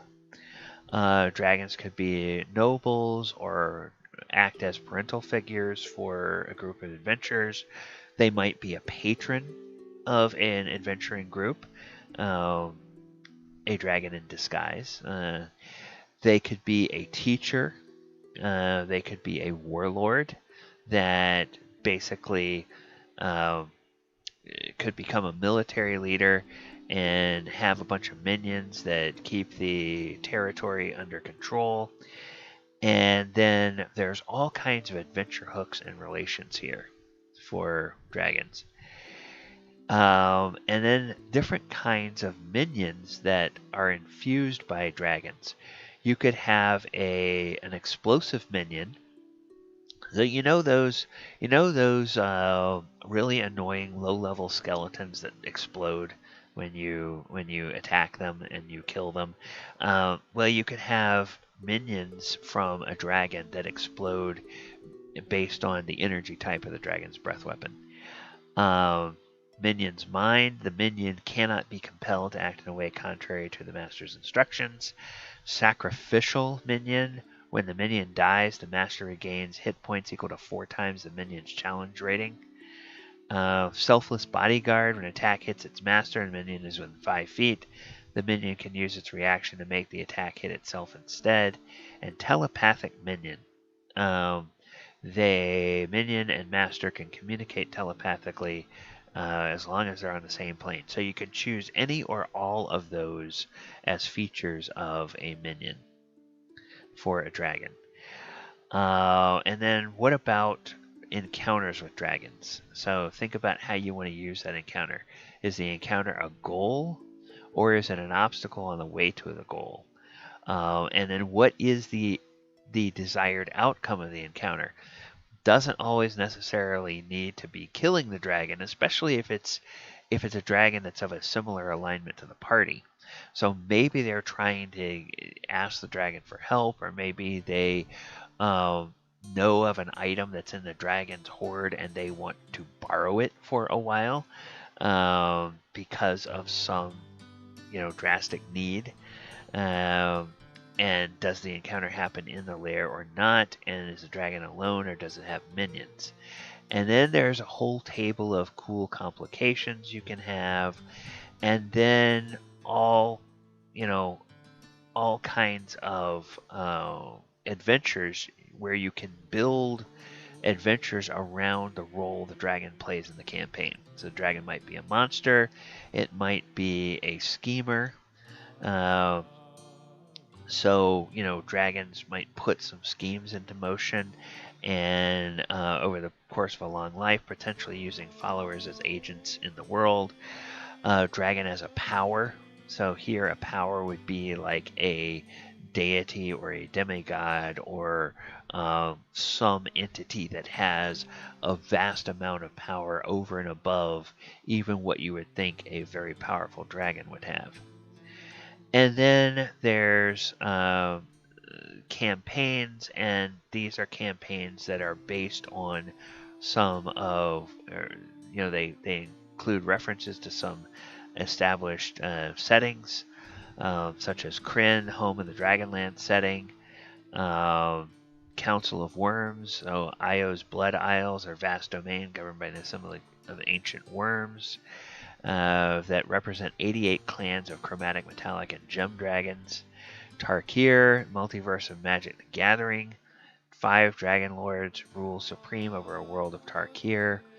And then there's different campaign events that you can use. So rise or fall of a leader or an era. So if a powerful dragon moves in and establishes a lair, that can be a significant campaign event. For those of you that are familiar with Critical Role, if you think back to the first season of Critical Role, I believe it was right after they had dealt with the family that had destroyed Percy's family, and they had restored Percy's home city to its rightful rulership. They went back to the city where they were based, and that was attacked by a bunch of dragons. And the dragons killed the emperor there, basically took over the town, and then they had to have a whole campaign arc where they were about pulling allies together to try to defeat these dragons. Because even though they were a relatively powerful party at that point, they were in no position to be able to fight these ancient dragons who were much, much more powerful than they were. So there's cataclysmic disasters that can happen, assaults or invasions, rebellions, extinction or depletion, a brand new organization. Then there's dragon factions. You get metallic orders, scaled circles, dragon overlords, other organizing principles, and then dragon gods.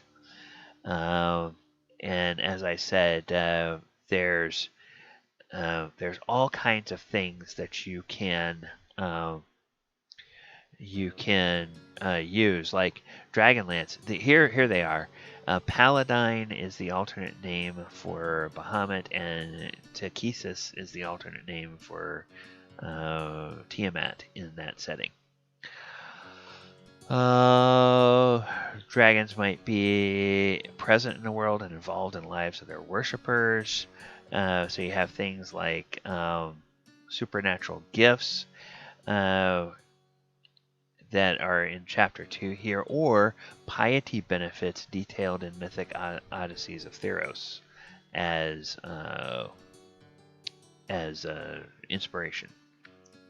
So, dragons of myth, you could say that the dragons don't quite rise to the level of godhood, but they are mythological creatures that are so much more powerful than any others, any other kinds of creatures that will ever be encountered by your players. All right.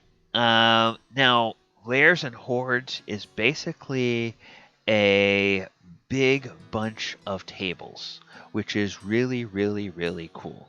Once again, it gives you some ideas if you're having trouble with a dragon in your campaign, you want to put a dragon in or you need a dragon there, and you're just at a creative wall. Bunches of ideas that you can look at to find unusual features and locations, regional effects around a dragon's lair that are much more expanded than what you get in the monster manual. Lair actions, there's a number of new lair actions that are available here. And then there's all kinds of dragon hordes, and it gives you an idea of how the horde of a dragon grows as the dragons get older and older. And so the differences between a horde for a wormling, young dragon, adult dragon, or ancient dragon, and then linked hordes. So you know that there's some of the adventures that are in that have been published for 5e where it implies that dragons have multiple lairs, and every lair has its own horde. And so perhaps a dragon that is old enough and powerful enough to have multiple hordes and multiple lairs will have linked items. So for instance, take something that might have started off as a simple matched set of 8 silver candlesticks. And after the dragon has kept those 8 candlesticks in its possession for a century, and it begins having more lairs and more hordes, it might have infused these candlesticks with something that sort of links them and every other gold piece or copper piece of treasure within the horde to these candlesticks. So they can then put these candlesticks in different lairs, and then regardless of where the dragon is, because of their mystic connection to this candlestick, they will know if anybody disturbs any treasure in any of their hordes, wherever they may be. And you know, the easiest way to piss off a dragon is to steal a copper from its horde. Oh, that's just gonna make it very, very, very pissed off. So you could plunder, then there's ideas on how you can link the hordes, plundering a horde, and what happens when you do take treasure from a horde. Horde quirks, so whether there's regional effects related to the horde itself, whether hordes are haunted, and they might be haunted by the spirits of people who owned the items and they were killed by the dragon, so that the dragon could get that item in its horde. A curse that dragon puts on its horde. So, when Howard Carter and everybody in his team goes in and takes things from the dragon's horde, well, this horrible curse falls upon them. Breaking a horde curse, competition for a horde. So maybe there's multiple dragons that are in competition for the same horde. They battle each other, and each time they battle, one or the other nearly defeats but can't quite actually kill off the other one, and it has to go off for a while and lick its wounds, and then they come back and they battle again. Or there might be competition to claim a dragon's horde by multiple people or multiple organizations that want to go out and kill a dragon to get its horde. And then there's all the different kinds of treasure. Treasure, coins, mundane items, gem and art objects, magic items, and then all kinds of tables here for creating a horde based on the age of the dragon, based on the mundane, different tables for mundane types, gems, art objects, and magic items. So very, very nice set of tools in here for creating a horde that is unique for every dragon. And once again, you can either use the dice to determine that for you, or you can just go through and pick out what you want.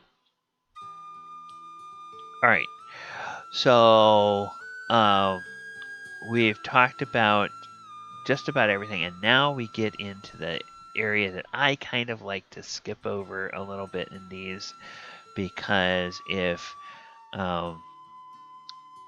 if players are watching, then talking about all the different cool ideas and everything, that's one thing. But if players are watching, I don't want to go too much into the stat blocks of dragons. So I'm just going to focus a little bit here on the new creatures that are in here. So we have an amethyst dragon, we have crystal dragon, deep dragon, emerald dragon, moonstone dragon, sapphire dragon, and topaz dragon. Now most of these are all gemstone dragons that are new, but there is this deep dragon.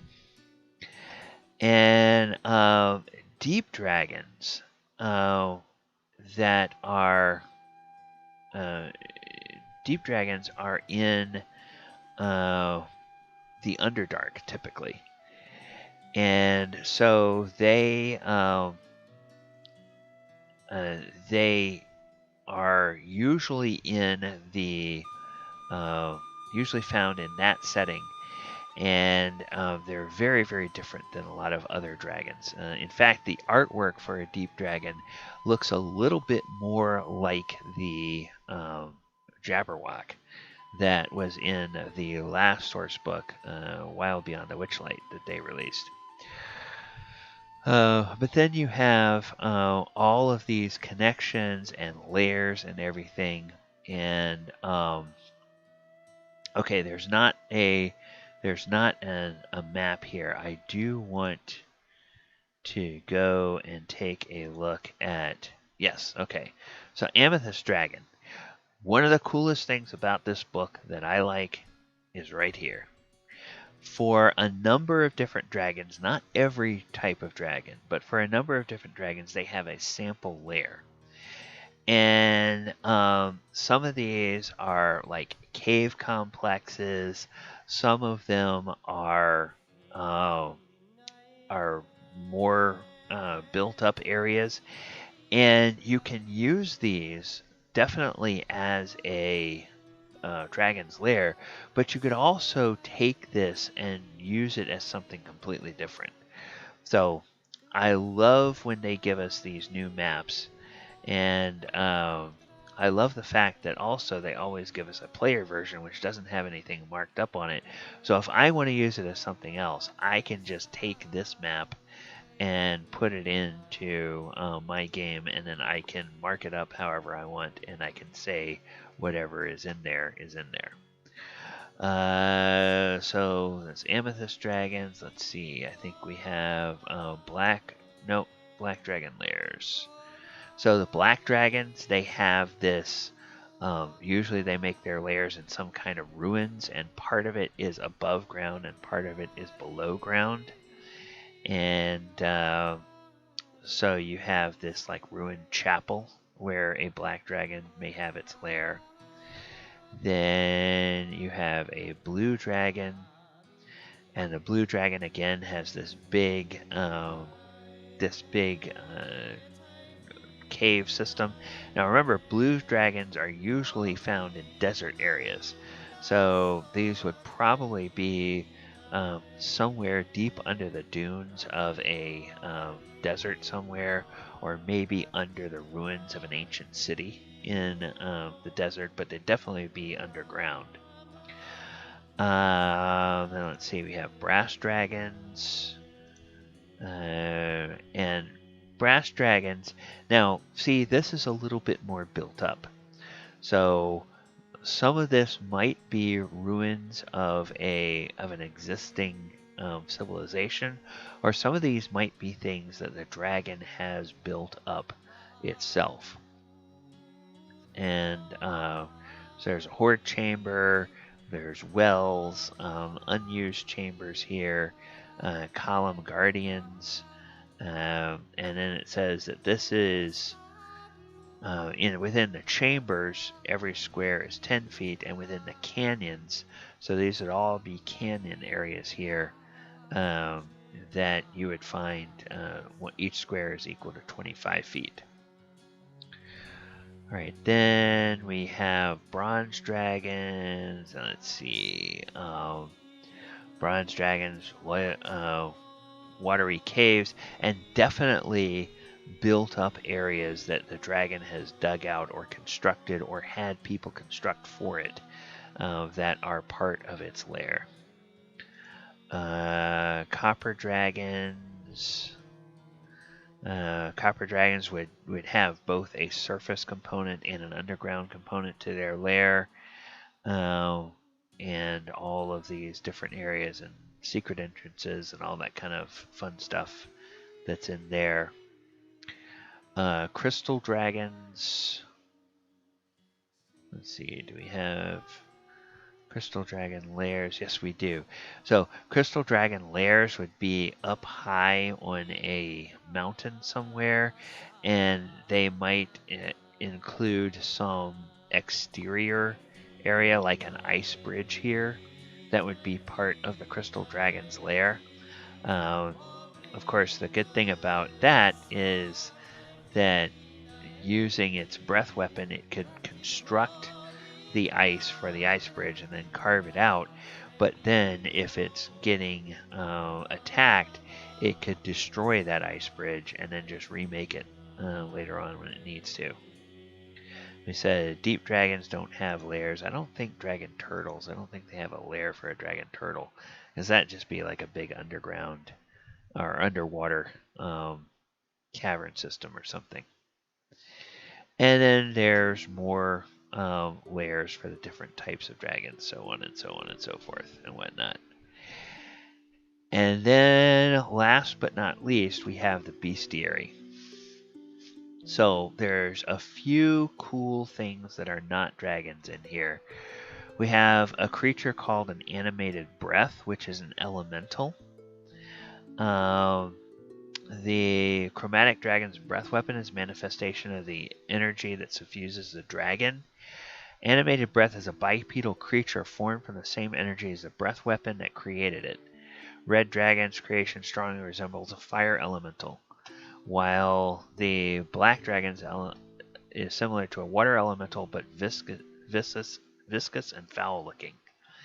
A green dragon looks like a billowing clouds of green gas, while white dragon's animated cold breath looks like a walking ice sculpture with frigid air whirling around it. Blue dragon's animated lightning breath is constantly shifting form of crackling lightning and can suddenly vanish from one place to reappear in another, striking like a bolt from the blue. So it's a very cool new type of creature that you can use in your campaigns, and these are CR6 monsters. So then let's go later in the bestiary and take a look at some others. There's a Draco Hydra. So, Draco Hydra, a result of an arcane experimentation dedicated to recreating Tiamat's power. Amalgamating the magic of chromatic dragons with the blood of a Hydra resulted in a many-headed draconic monster with wings and multiple snake-like heads. So this is a CR11 monster.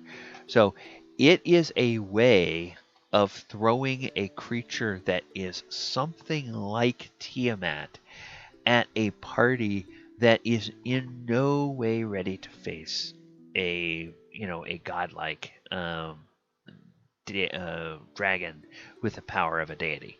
So that is a really cool thing that you have, and that's a nice new addition, is a a toned down Tiamat that you can throw at your party. There are Draconians. Now, once again, coming from, I believe, yes, on the world of Krynn. So again, from Dragonlance, the Draconians were one of the armies that the heroes of the Dragonlance always were fighting against. As they kept coming over, and they were sort of walking dragon men type of creatures. So we have Draconian Dreadnought, Draconian Foot Soldier, Draconian Infiltrator, Draconian Mage, and all of the Mastermind. All of these are different. Types of or levels of creatures. Then we have Draconic Shards, which is a huge undead. And that's a CR 17 monster. So it is an undead draconic monster reminiscent of a gem dragon. It gets incorporeal movement, rejuvenation, telekinetic rend, inhabit object, so it can actually inhabit an object and make it somewhat like a sentient object. So you could introduce a magic item that the characters think is a sentient magic item, but really it is inhabited by a draconic shard. So that's a really cool twist on what kind of entity is within this sentient magic item that your party just picked up. There's a Dragon Blood Ooze. So a Dragon Blood Ooze is the congealed blood of a dragon given mobility and hunger. Tries to shape itself into a draconic form. And so it gets... it is amorphous. It has spider climb, multi-attack. So it makes pseudopod attacks like other oozes. But it has slime breath. It expels a spray of its gelatinous mass. And it hits everybody with acid damage. And pulls the creature up to 30 feet toward the ooze. On a successful save, the creature takes half as much damage and is not pulled. So yeah, that is a terrifying twist on an ooze. Then there's Dragonbone Golems. So, you have the Flesh Golem, but now this is Dragonbone Golems composed of dragon bones linked together with adamantine wire in the shape of a dragon. CR 11 monster, and that ooze is a CR 5 ooze. So there you go with a nice big Dragonbone Golem. Then you have NPC Dragonborn champions. So you have a champion of Bahamut, a champion of Saridor, and a champion of Tiamat. And they are 6, 7, and 8. CR 6, 7, and 8 monsters. Then there's Dragonflesh Grafters.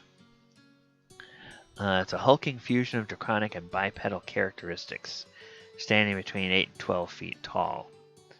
Its original nature wanes, draconic powers grow, giving it a thick layer of dragon scale armor that covers the grafted areas of its body. So a Dragonflesh Grafter has an AC of 14 and a CR of 3, and looks like some hideous cross between a monstrous humanoid and some sort of dragon. So that's a very cool, gives you a very cool ideas for some visuals. So think about the roles that dragons play, and it introduced the idea in a previous chapter where dragons might be schemers. What if you have an evil, ultra-intelligent dragon that's something like a mad scientist, and it brings in orcs and goblins and ogres and things like that, and it takes it to its lab and it does experiments on them. And part of the result of these experiments is these dragon flesh grafters. And maybe it puts most of them to work. And maybe it always has enough of them to do the job. But maybe a few of them escape and they start getting into, roaming across the countryside until they run into a village. And they start attacking and killing people. Oh, what the hell is this? And your party has to fight it and defeat it. And then, well, where did this come from? Okay, well, now there's a whole hook that could lead you back to this dragon's lair and what's going on. And then maybe there's a reason the dragon is doing this. So maybe that could evolve into an entire campaign arc. Or it could just be one story in the arc of your campaign. Right, then there's a dragon flesh abomination. Hulking monsters, that's a CR6. And then we have a bunch of options for different dragon followers. So these would be quasi-clerical followers of a dragon that has undergone some sort of apotheosis and has become a god. So you have the dragon blessed, the dragon chosen, the dragon speaker. Then there's a new monster here called a Dragonel. And one of my players has already been whining to me about this. Dragonel is a large dragon, typically neutral. Now it does not have a breath weapon, so that's another thing. But it does get flyby and multi-attack and rend attacks. And a thing to be aware of, all you DMs, you're going to get asked about it by your players. Dragonel steeds, with your permission, a paladin can summon a spirit in the form of a Dragonel using the Find Greater Steed spell, which appears in Xanathar's Guide to Everything. Yes, the paladin in my game wants a Dragonel as a steed. I haven't decided whether I want to indulge that wish or not. I'm trying to think of how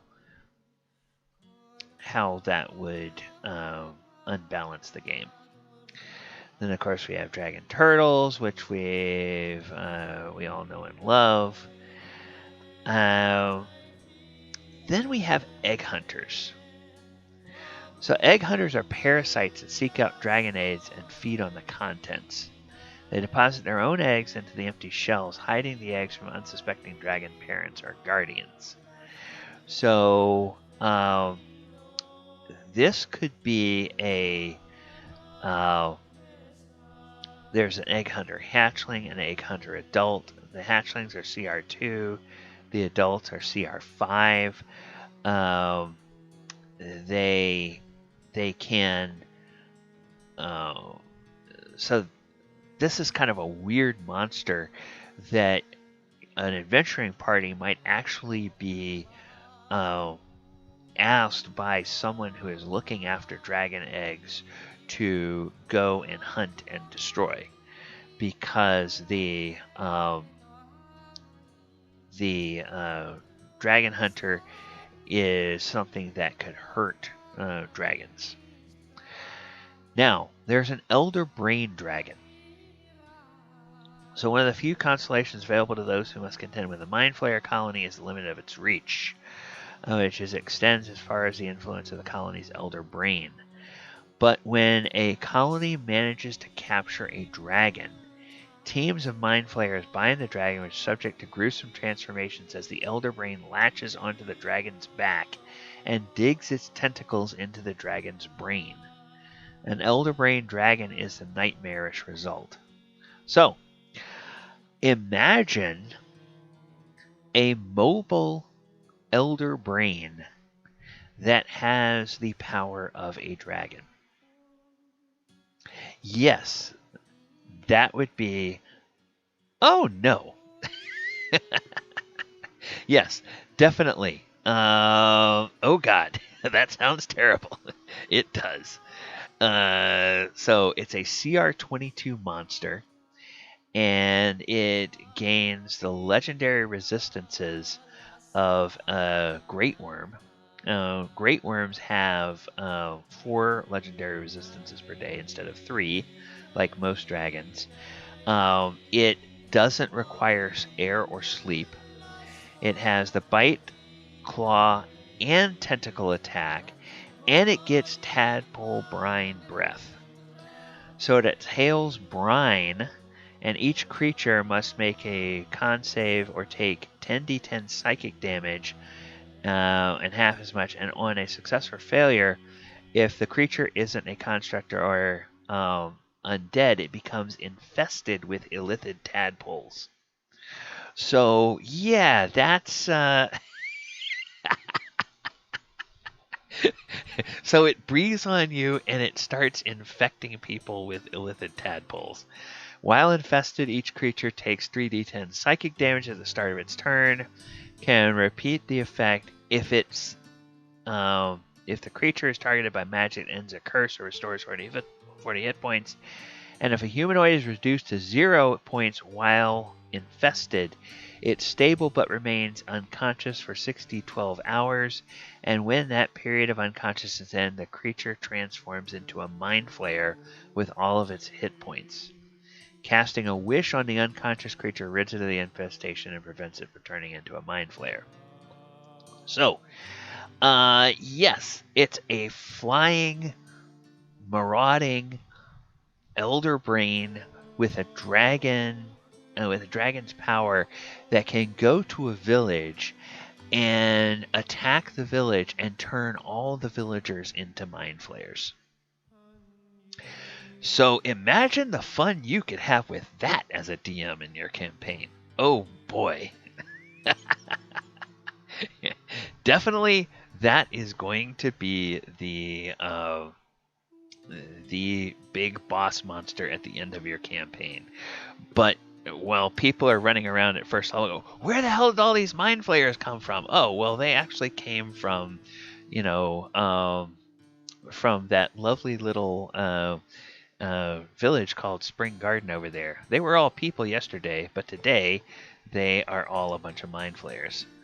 All right. Yes, that thing could ruin a whole kingdom in a matter of days. At the end of the week, it probably has an army of mind flayers. Absolutely. You are so right, Forested Druid. All right. So then let's see. Now we have Eyedrake. So Eyedrake is what happens when a beholder contends with a dragon for power and wealth. Thoughts of its dragon rival become deeply obsessive, eventually pervading the beholder's dreams. The rivalry lasts long enough, these fevered dreams can manifest an Eyedrake, a beholder-like creature with draconic features. So now here is a beholder, a beholder whose eye stalks are part of the wings, and whose central eye is within the maw of a stunted draconic form. So this is a CR8 monster, so it's not as powerful as a full beholder, and it does have a full 6 eye rays. Now the artwork here has 1, 2, 3, 4, 5, 6, 7, 8, but there are only 6 rays here. So presumably these 2 eyes at the top are either false eyes or just the artist went overboard. But if you want it to have 8 eye weapons, you are certainly able to go ahead and add 2 more. So anti-magic breath weapon. Hey, guess what? Just like the central eye of a beholder. Then 3 of the following eye rays at random: the freezing ray, the debilitating ray, the repulsion ray, the fire ray, the paralyzing ray, or the death ray. And of course, because it's a CR8 instead of a full CR, 11 or 13 of a beholder, the damage is a little bit less on each of those. Great Worms, not going to talk about them. Go back and watch last night's Monster Monday for a full detailed discussion of Great Worms. Then Gem Stalker. Gem Dragon kills an aberrant creature from the far realm. Dragon sometimes reshapes the alien corpse into a Gem Stalker. So it's a cunning predator capable of traversing the Underdark, hunting aberrations and guarding its creator's lair. It's imbued with life, sapience, and purpose by the mystical energy of the Gem Dragon's breath, and it's dedicated to its mission. So it's a CR5. Kind of looks a little bit like, you can tell it kind of looks a little bit like a basilisk and a little bit like a Drider, but with a draconic body instead of a spider-like or lizard-like body. So then there's a Ghost Dragon. Ghost Dragon is a CR17. It got a terrifying breath. The breath weapon deals 9d8 cold damage, and creatures are frightened. And while frightened of the Ghost Dragon, it's paralyzed, and the frightened creature can repeat the saving throw and every round. And now there's something you've always wanted, a Hoard Mimic. What happens when a Mimic crosses paths with a Dragon's Hoard? Well, you get a Super Mimic, or you get a Hoard Mimic. It's a CR8 Mimic, and it is a Mimic because it enters into a partnership with dragons, each one serving as a false hoard in a dragon's lair to draw unwitting intruders away from the real riches and into the Mimic's maw. Faced with unexpectedly fierce opposition, a Hoard Mimic might offer information about the true Hoard in exchange for its life. So, yes, it is just exactly what you think. It's a Mimic that looks like a pile of treasure until it decides to attack you. And then you can tell that these guys watched The Mummy before they were writing this book. Hoard Scarabs. So glittering metallic dust from their wings coats intruders that get too close. Magic of this dust allows Draconic owner to sense intruders' locations as they move about the lair. Now these are 1/8, and they will not necessarily kill you in the way that that those scarabs in the Mummy will kill you, but they will definitely make you much more easy to detect for the dragon that owns the lair. And then you have a horde of swarm scarabs. So Scarab by itself is CR18, Swarm is CR2.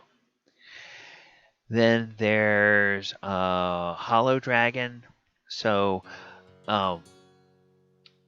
a Draco Lich is probably more often an evil dragon, but Hollow Dragons are metallic dragons that see undeath as a means to pursue a noble purpose. So it's a husk of a metallic dragon's hide filled with radiant energy. And then the Hollow Dragon is a CR18, legendary resistance, reconstruction. Now, there is something we talked about yesterday. Okay, this is not it. Okay. Reconstruction is not a mythic ability. We talked about yesterday in the Great Worm that Wizards of the Coast has kind of tipped their hand about where we're going with levels beyond 20. I think they're going to call that the mythic tier. And the Great Worms have a feature that when you reduce them to 0 hit points, they immediately reconstitute with about 80% of their original hit points. And in addition to having all of their legendary actions, they also gain a suite of mythic actions. So it's like the old video game trope of when you kill the boss monster, well, now you have to go and fight phase 2, which is the more powerful version of the boss monster. So a gem great worm is definitely nothing to mess around with, or a great worm of any kind, because there's gem great worms, chromatic great worms, and metallic great worms, and we talk about all of them in last night's Monster Monday. So you can find that on the YouTube archives. Then there's lion drakes, solitary territorial predator with a long neck and wings of brass dragon, head and body of a lion. It's a CR7 monster. We have metallic sentinels. So it's a construct that happens when a metallic dragon grows attached to a settlement of smaller folk. The dragon might decide to create a metallic peacekeeper to protect the place. So it's a CR4 construct, and a metallic warbler is a clandestine agent of the creator, and it's a CR1/4. And then let's see, now we have sea serpents. Okay, so a sea serpent is just kind of another variation on the dragon turtle, but making it more like the classic sea monster, Loch Ness monster type of thing instead of a huge turtle. So it's a CR14 monster, amphibious, multi-attack, bite, constrict, tail, and a breath weapon. So breath weapon is a cone of cold. And then yes, and of course we have all the new gemstone dragons that are part of Fizban's as well. Okay, well, this is a long. This has been a long solo stream. Normally, I like to keep my solo streams to about an hour because I get tired of talking, but there's so much good stuff in this book that I wanted to go through and share it with you. So let's go back and then take a look here. And you guys who have been with us for this time, I really appreciate you for being here and for joining us on the stream. Frosted Druid and Forested Druid and Gift of Gabby and Sassy, everybody, thank you so much for hanging out. Would you, or do you guys have any specific questions about things that are in this book that we either glossed over or that you'd like to see a little bit more in detail? And keep in mind that some of them may be things I'd have to go back and research and talk about later. Mythic tier, yes. Okay. Forested Druid, you asked about Mythic tier. It's only a hunch, and so what I'm going to do, because you asked about that, I'm going to bring us back over to the web page, and I'm going to go to the Chromatic Great Worm. Okay, so Chromatic Great Worm is a CR27 monster, and if you run any of the calculators that are out there, CR27 is a deadly encounter for a level 20 party. It's well beyond deadly. And they get this feature called the Awakening. And so it starts off as a dragon with 533 hit points. And if you reduce it to 0, its current hit points will automatically reset to 425. Its breath weapon recharges, it regains any expended uses of legendary resistance. It also now is able to tap into the mythic actions for 1 hour. And so in addition to its legendary actions, it can power these, use its 3 legendary actions every round to power mythic actions, which is another bite or a chromatic flare. So it flares with elemental energy. Each creature in a 60-foot radius sphere that's centered on the dragon must succeed on a DC 26 saving throw or take 5d8 damage of the type determined by the Great Worm's kind. So you can see here how in this red Great Worm, the elemental energy is just spills off all of the skin surfaces of the dragon, and when it uses this chromatic flare, it just flares up and flies out. Now, one thing that's unusual about the Great Worm is that you don't, and maybe it's because they couldn't figure out how to word it, but you don't take damage from touching the Great Worm. You know how some monsters like the Remoras, they have that internal heat, and the internal heat is so hot that if you stand within 5 feet of it, you take heat damage from it, or if you attack it with a melee weapon, you take heat damage from it. That doesn't apparently happen with these Great Worms. Now, of course, it would change based on if it's a black Great Worm, a white Great Worm, a red or a blue or a green, but it seems to me like that's something that you could easily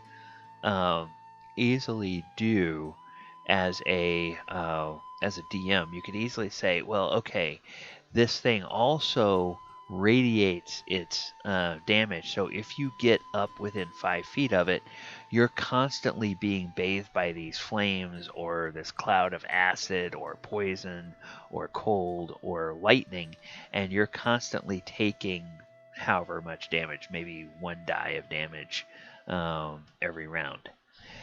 Then another thing that with the Great Worm that it gets with legendary actions, it gets all the normal ones, and it gets this arcane spear.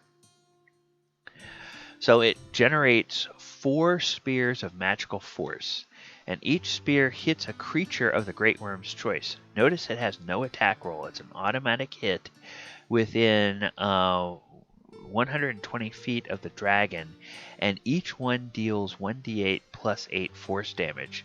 So yes, a Great Worm gets magic missiles.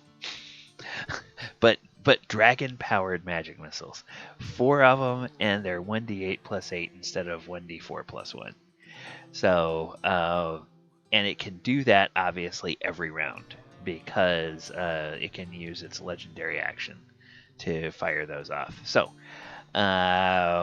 yeah, that's Great Worms. And when I say it has these mythic actions, to me, that says that when they finally release source books for 5e that take it beyond level 20, like level 21 through 30, they're probably going to call that mythic tier. Right now we have tier 1, tier 2, tier 3, tier 4. They really don't have names for those tiers, but I'm thinking that when your party gets beyond level 20, they're going to say they go into mythic tier. They also kind of introduced mythic actions with the with Theros, but those are more like creatures that have mythic actions to begin with. I don't remember, and I could be wrong, but I don't remember in the Theros source book where creatures would actually go into a second form the way that the Great Worms will. So each, you have a Chromatic Awakening for the Chromatic Great Worms, Gemstone Awakening, and Metallic Awakening, and they all have slightly different effects for their mythic actions. But that's where we go. All right, So that's what we mean by mythic tier. All right, do we have any other questions?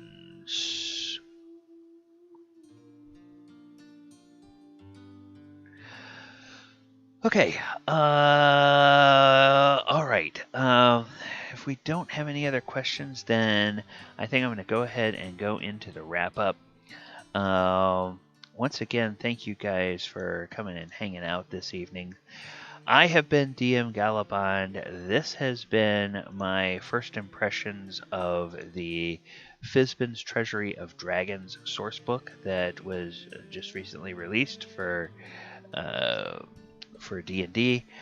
I have 4 other live streams that I do every week. Monday night, I do Monster Monday, where we focus on a creature out of the lore of magic, lore of D&D, and we go back and we trace its history throughout the different editions of the game. Sort of related creatures if it's something that's new to the game, and then we talk about how you can use it in your campaigns, and we also talk about ways you might reskin that monster to turn it into something different and unique that doesn't appear in any source books. Then on Sundays I do a planeswalking. I run a planeswalking game called the Walker of Waterdeep. That's at 2 p.m. Thursday night, we run a 5th edition campaign that is Sword Coast Chronicles, which is kind of an homage to the published campaigns. We're actually telling a homebrew story, but we are telling that by dipping in and out of the storylines of the published 5th edition campaigns. Then on Saturdays, we're not doing Lost Mine Original D&D. We are doing the original Temple of Elemental Evil, but we are playing it with 2nd edition D&D rules. So we're going back to the old Temple of Elemental Evil from 1st edition D&D. We're playing it with 2nd edition D&D rules, and we're having a lot of fun with it. So the players or the characters are somewhere between 2nd level and 4th level now, because back in those days, every single class had a different rate of leveling. So some classes took less experience than others to gain levels, and so that means that over time, your party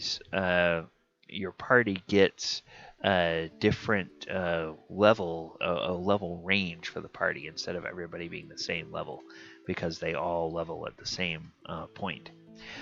And then Monday is Monster Monday. So Twitch, you can find me on twitch.tv/Gallibond. YouTube, we also live stream on YouTube. And then all the archives of all the streams are on the YouTube channel. And we also have a Patreon, so if you want to help us be able to do some more stuff, you can support us over there. All right, I don't see any other questions, so I'm going to thank you all for hanging out this evening, and I will wish you all a good evening. And I'm going to turn up the music a little bit, and then I'm going to go hunt and see if anybody else is playing some D&D that we might be able to go and raid. So let's go see what's happening over there.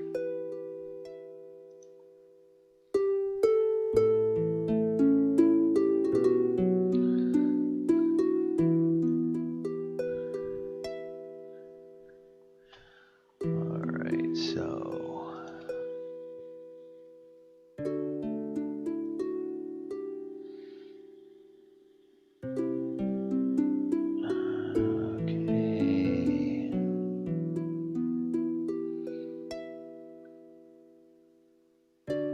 let's go check out Dungeon Hazards. So we'll go ahead and raid them.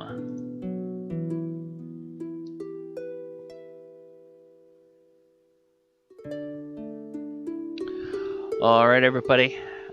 Take care. Hope you have a wonderful week. Hope we will see you back for some of our other streams in the future. Good night, everybody.